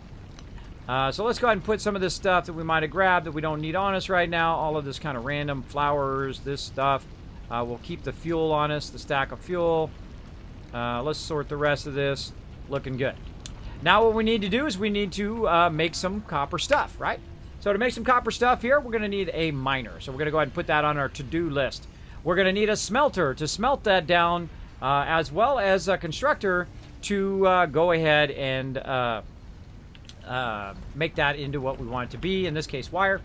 So we're going to go ahead and grab one of these because we have extra. See, we made all those for a reason. And then, of course, we're going to make some cables. So let's go over here and make ourselves some cables. Should be just enough. Then we're going to make ourselves some wire. And that's plenty. But then we have to make some reinforced iron plates. We can make 2. We need 3. We need a little bit more screws. So we'll make some more screws. And again, see how it builds momentum? Builds momentum, builds momentum, builds momentum toward what you want to do next. And what you want to do after that. And so on. And then let's make sure we're clear here. Let's make sure we take out all this extra stuff. Just to try to pretty up our base a little bit. Bam, and get ourselves some resources.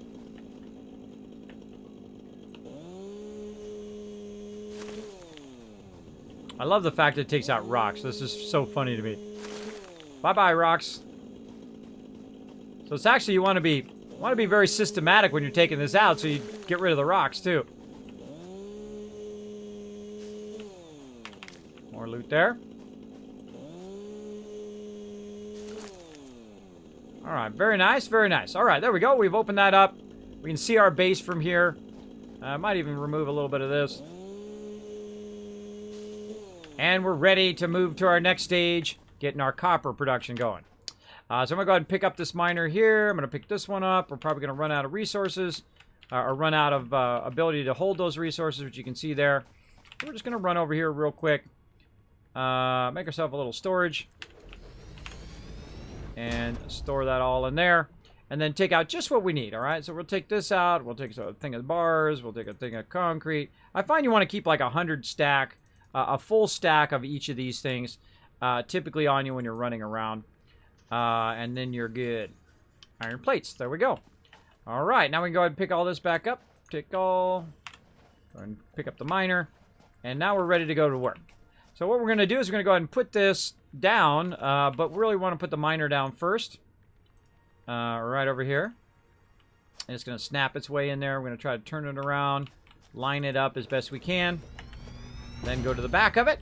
And we're going to try to line it up off the back here. And again, we're just started all over again.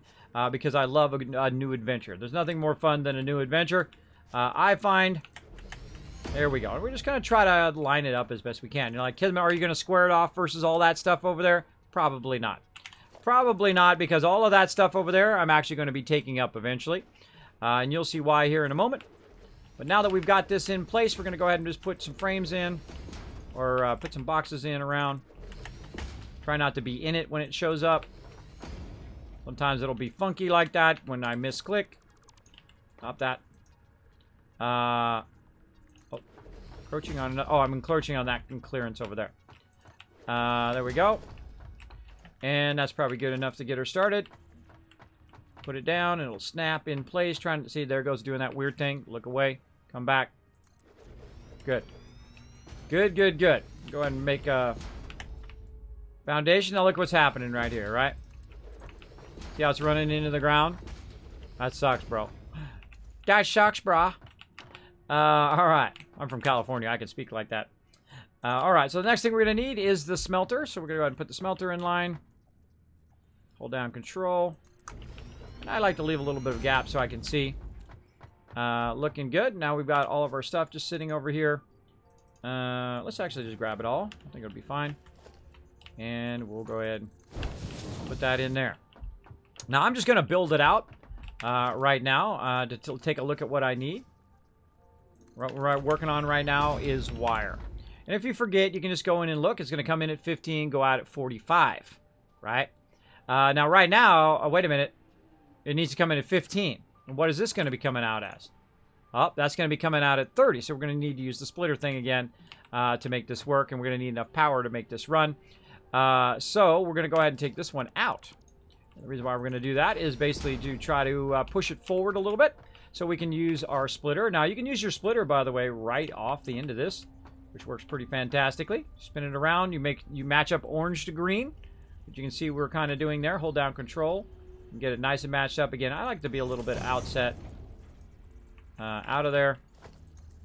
There we go. And then we're going to split that. We're going to run it into these machines. And I don't think I have enough for two, but we'll try. Again, we're going to go ahead and just run this one a little bit to the side here.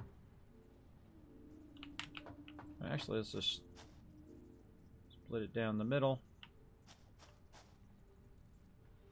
Say something like that. I think I'm going to have a big old rock in the way. Of course I have a big old rock in the way. Big old rock. Alright, we need some more plates and more stuff. So we can run all the way back there, or guess what? Make another one, because we don't want to run all the way back there. Let's make one of these, and now we'll work on stuff. Let's go ahead and convert some of this. Actually, some of this stuff we can take off of us, just to make it easier. There we go. We don't need to keep all those on us. That'll just make it easier in case we run into a bottleneck. What do we need here? We need another constructor. So we need reinforced iron plates, which probably needs more screws. There we go. Reinforced iron plate. Got that, and more cable. That's easy. Done. And another constructor. And there's a rock in the way, but it's going to let us build, so we're going to go for it. We're going to go for it. Now, I like to go like this. Right, bring it out from each side. That's just me. But there we go. Now we got that running. Now we got to think of megawatts, right? This is going to be making wire. So it's going to take 4 megawatts there. And this is going to be making wire. That's going to be 4 over there. That's 8 back here. We've got 4 more. That's 12. Back here, we've got 5. 5, 6, 17 power right there. So we need 17 power to make this run. So we're going to go ahead and just do this. We're going to make a little spot over here. Now, normally you can combine all of your power and you can run it over here. This time I am actually not going to do that. I am going to create a little power station right over here to keep that side of the power and this side of the power separate for now. And later on we may combine it or we may not. We'll see. But I'm just going to kind of modulize this side over here all by itself. We're going to go ahead and look in here. We got stuff in there. Can we take all that out? We can. Let's take this up. Let's use our concrete to kind of fill this back in. Get yourself a nice little area here for now. And eventually we're going to take this up to the next level, so we're not down here at the ground level. We'll also make some, pseudo supports. You don't really need the supports, but I'll put them there anyway, just because that's what I do when I mega build. I actually think of the actual structure of holding up the building and whatnot, instead of just letting it float in the air.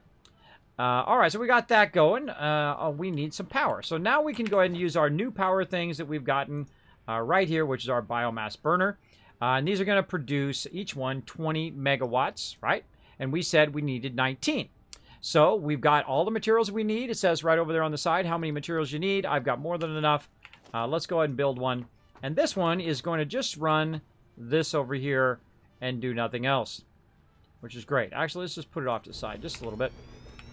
Then we'll put it in a power pole. Wait for this to come in. I'm going to run that there, run this over here, run that there, but then, then we got to be careful that we make sure we can go ahead and run some power. Come on, right there. And then, boom. Out of wire. Make some more wire. Now, the funny irony is, this is going to make our wire eventually. Right now, it's just going to make a wire and then eventually cable. There we go. Good enough. Good enough. All right, so we'll go ahead and run our wire from here to here and then combine these. There we go. Now, our whole entire thing is going to be powered by this one machine right here, which is backwards. Hold on. Let me fix that. I can't handle it. I can't handle it when it's backwards. There we go. So this whole thing over here is going to be run completely separately on its own by this right here. So we're going to take our fuel that we got. We're going to run it in there. It's going to fire itself up. And then it's going to start all this stuff running, which we've already pre-built ahead of time.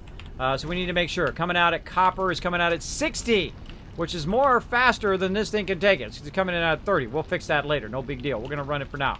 It's going to go in there. It's going to make some copper ignition. It's going to split in 2. From the copper, it's going to go ahead and start making wire, which is going to come out at 45 each. Now, we've not upgraded to a point at which we can combine 45 and 45 together. So we're going to just go ahead and run these separately. I love how that rock is right in my way. I don't like it when stuff does that. So I'm going to have to take that out. And you're like, well, Kismet, why do you take that out? It will still completely work just fine. I just dislike it. I don't like clipping through stuff. That's just my personal preference. So what we're going to do is we're just going to turn it this way. No biggie. Just turn it this way, run it over here, reconnect the power, retell it what we want it to be. Good to go. And then we're going to go ahead and utilize our storage containers so that we don't have to sit over here and watch it.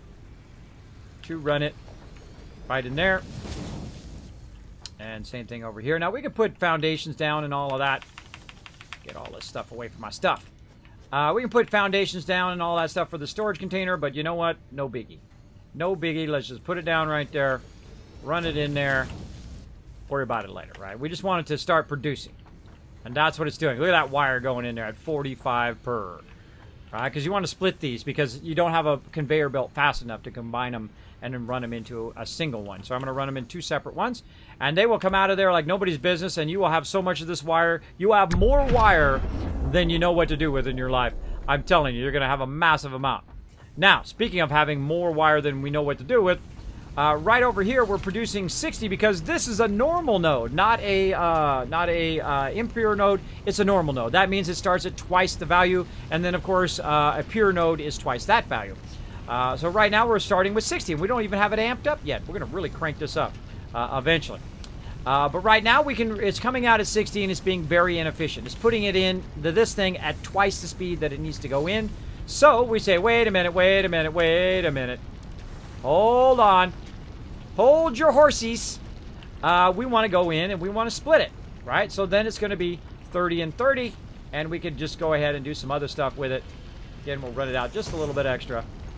And there we go. We'll take this out over here, and we'll run... Oh, we got to run that into our forges first. And we'll go ahead and let's put our forges this way.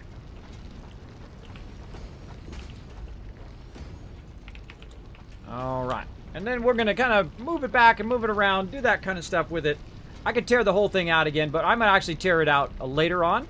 So I'm just going to go ahead and put my smelters directly to the side of the thing here. Hold down Control, which will line it up. And that one's in there. Now I'm going to do the same thing over here with the smelter. I'm going to go ahead and make another one. If I can, what do I need? I need clearance is what I need. I'll push that one forward a little bit. Don't put them too close together. It does make it more difficult. All right, there we go. Now we got those in there. Let's go ahead and reconnect the first one to power. So we can get that going. It's going to make some copper ingots. And now we need to feed those copper ingots back over here. Now one of the things we want to do, of course, rearrange this a bit. We've got our power probably in the way there. No, we just made it. Perfect. Perfect, perfect. But we need to refeed it back in here so it'll split there. But we're going to split and split again. We're going to be doing a whole bunch of stuff. Now we can do this way more efficiently. We could be running it in different ways. We could get it all in line. We can do all of that. But I'm going to be tearing all this down. All of it down except for the actual things. And you'll see why later on. But for right now, we can go over here and look at all the bars it's already made for us, right? Because we were busy doing other stuff. Another thing it's been making for us right over here, making a bunch of concrete. And, of course, way over here on the first part here is tons and tons of plates. We'll just let those run. Right now, we need to go ahead and make some more constructors. What do we need? We need some more iron plates, as well as we need another smelter, which we're going to need that. We're going to need some splitters. We're going to need a merger. We're going to need all of this stuff. What do we need the most of? Reinforced iron plates. Let's go back, get it going. Now, I've also got another button right here. Notice also I've covered up this place where I could fall to my doom. I need some more concrete, right? See, it says I'm out of concrete. Now, it could be that I just put the concrete away and I don't have enough. But we'll just run over here and we'll grab it because we're not really using concrete for anything other than construction right now. So we'll grab it out of there. I can hit 6, which I have on there, which is a ramp. And use that ramp to get up, right? Now I've covered up that kind of thing where I would fall down in. Let's look at our megawatts right now.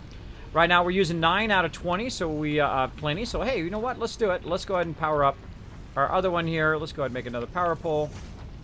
Let's go ahead and, which one's got the one right here? And there. Now we got that one going. Now that one's going to start producing. Now we got a bit of a problem with our spacing and the way all of our stuff is turned and all of that. So what we'll do is we'll just rearrange it real quickly. Notice that. Look, it's on the ground, right? That's why we have usually an extra storage or something off to the side. So we get full. Doesn't matter which way it's going. We can just say store all. And then we can take this back out. Like this. And, oh. Wrong buttons. There we go.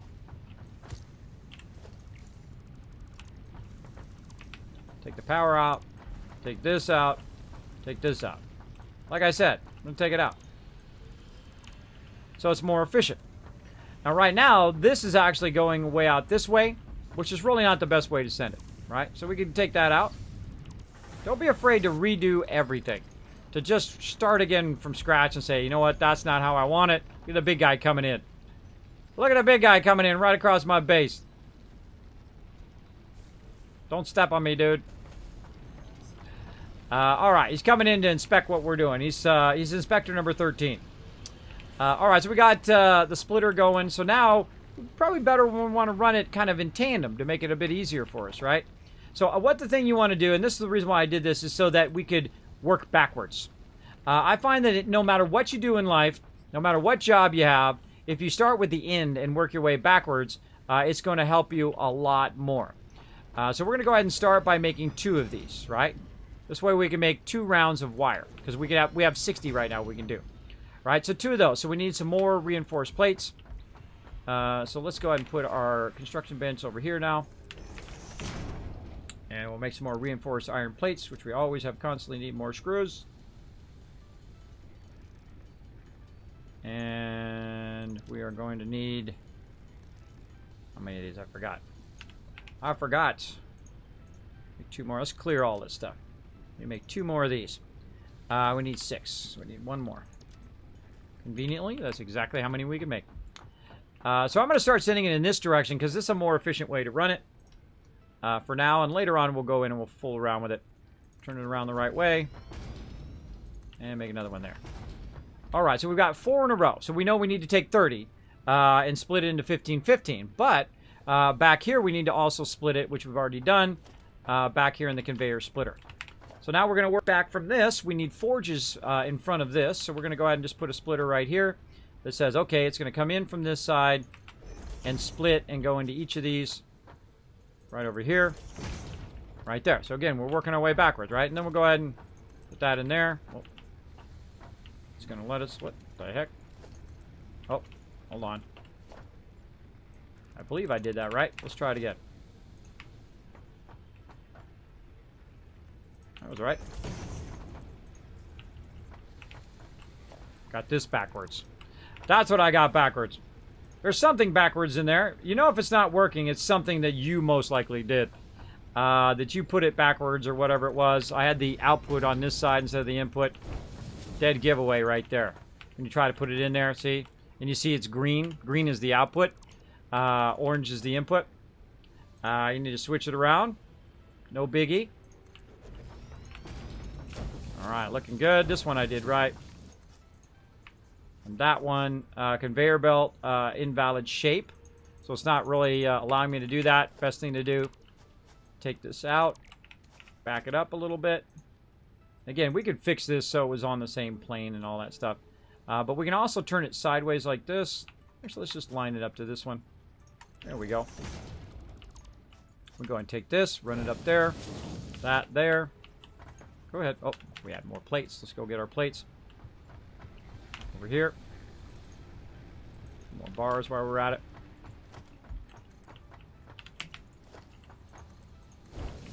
There we go. Now we've got those in. We got our splitters in.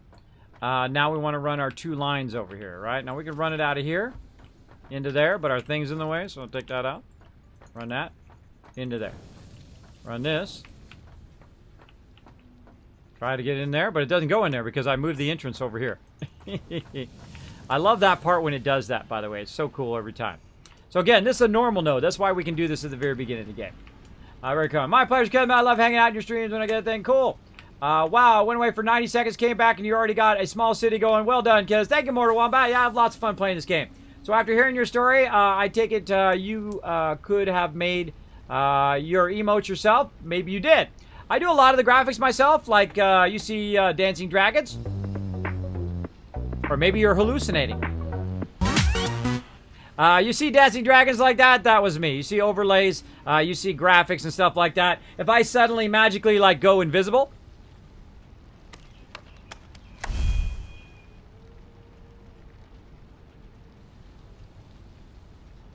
let's do it. That was me. And other things like that, like I have the power to make it snow, boop, because I'm magic, just like that. That's something I did. Now, emotes and things like that, I do try to enlist and help out other artists here on Twitch as well, because I'm also an artist, and I love to help out other ones. I don't have time to make those things sometimes, and I prefer to give them to somebody who does it all day, every day. I strongly recommend supporting the artists here on Twitch, whether they're doing emotes or whether they're doing logos or whether they're doing overlays or whatever that is. I do not do that kind of artwork for other people, but if I still did, I would totally be doing what they're doing because you could make so much cash doing that, especially someone like me with a huge background, 25 years of experience, and so on. But because of my medical conditions, I would rather not say, oh, well, I can get it to you by this time, but I may not be able to because I may get ill or sick or whatever it is for that particular week, which would slow me down. And I much prefer to stay focused on one thing as opposed to doing 12 things, which I end up doing 12 things anyway, but they revolve around the stream and around my real life as opposed to doing graphics for other people anymore. Let's get all this stuff out of here. Oh, we got plenty of concrete in there. What else we got? Let's sort that a little bit. All right, so that's coming out of there. So now we got to get our power reestablished. Now, right now, it's using 0 power, but it's still running, by the way. It's still running. It's still got plenty of fuel. We've got that going. Now, notice that has stopped, right? You never want that ore to stop. You want that to be running all the time, nonstop. So we're going to go... Oh, there's already a power pole there. Let's make another one over here. Really missed my jetpack right now.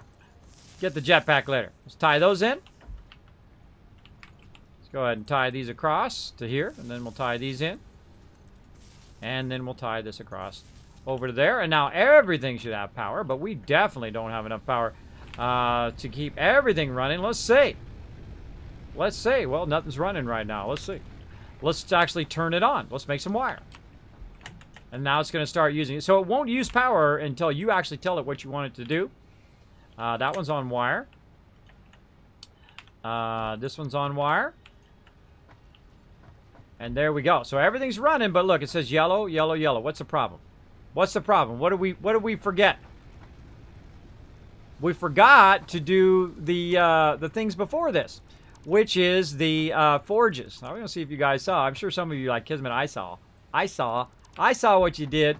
So let's take this back out again. If you make a mistake and run the wrong thing into something else, which is the reason why I did that, I've done it many times where I've run the wrong resource in there and it's not working.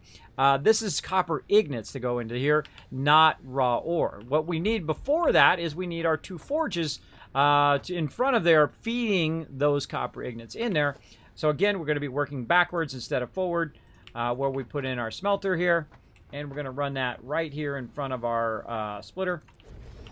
And this one will offset a little bit because the stupid rocks are in my way. I hate stupid rocks. Just throwing it out there. There we go. Now this should actually go into here. And this one into there. Try not to get stuck in there, by the way. There we go. Now it's feeding into the right thing. This is going to feed into this splitter. This one's going to feed into that splitter. And then we need to run it some power. Boop. Boop. And then tie that power together. Now we have everything running properly. But of course, we still need to tell it what to do. We're going to tell it to go ahead and make the copper. Don't say iron, or it won't work. Copper, copper, and then you're going to see the copper start to come out. It will then split it from this right here once we go ahead and tell it to split there. And we tell it to split here. And the reason why I took the conveyors out is what will happen is sometimes that stuff will be stuck on your conveyor. And then it will not produce, right? One item will be in there, and you won't even be able to see it inside the thing, and will no longer try to produce. Now, I feel like the second this kicks in here, we're going to have a power problem. Let's go.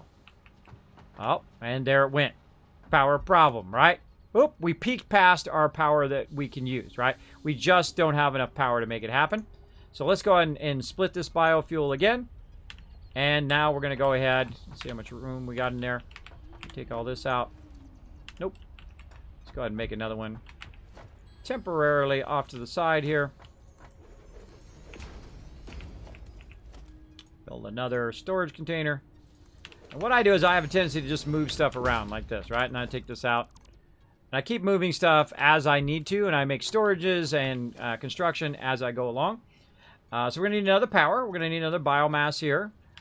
We need to get some wire, so let's press that.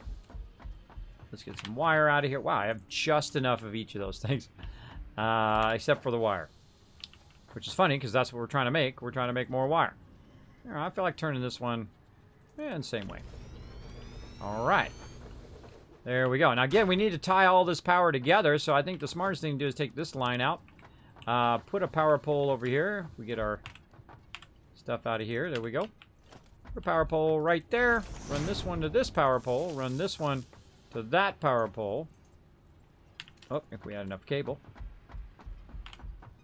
Cable. Oh, we don't have any more cable. Oh, well, how convenient. How convenient that we happen to have a craft bench over here that we can make if we got the right resources out. There we go.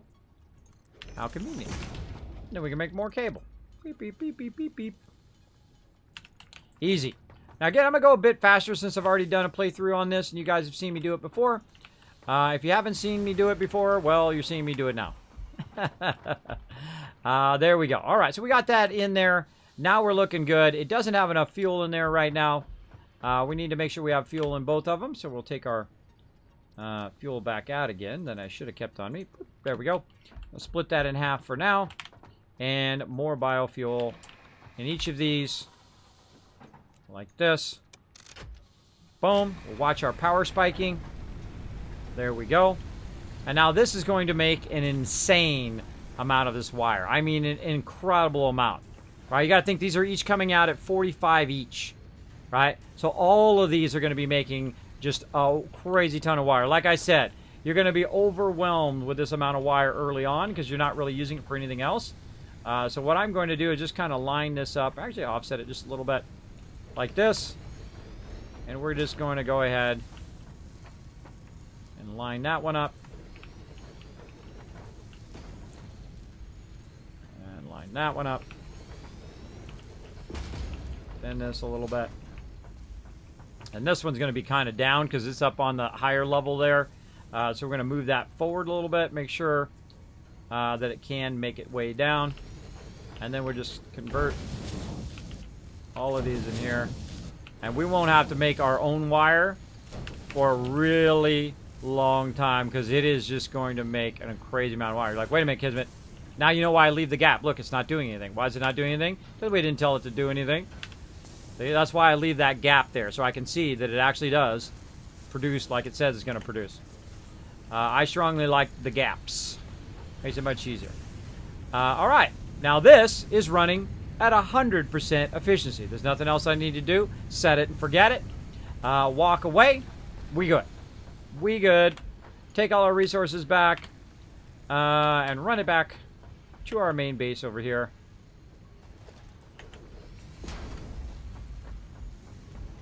And put it back in our main containers here. Store all. And then up here, store all. Okay, now let's see how our fuel's doing over here. Oh, awesome. Still 81, 82. Now this has a completely different power structure over here. It's all based on our hub there. That one is completely separate over there. So if that one goes off, this one's not going to go off for any reason. They will continue to run as long as I put the fuel in there. And I kind of liking that idea that you kind of put all of the construction around the actual ore node itself, and you build whatever you need to build from that ore node, and then you feed it elsewhere in your thing, which I like.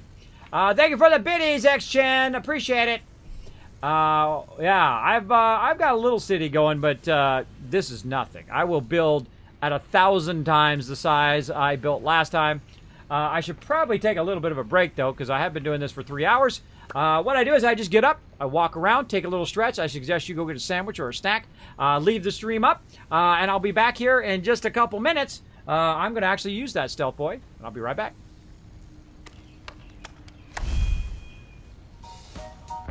Hey everybody, Kismet here. Thank you so much for watching this video. Make sure to hit that subscribe button right in the center of the screen. Also check me out live on twitch.tv/Kismet. I'll see you all next time.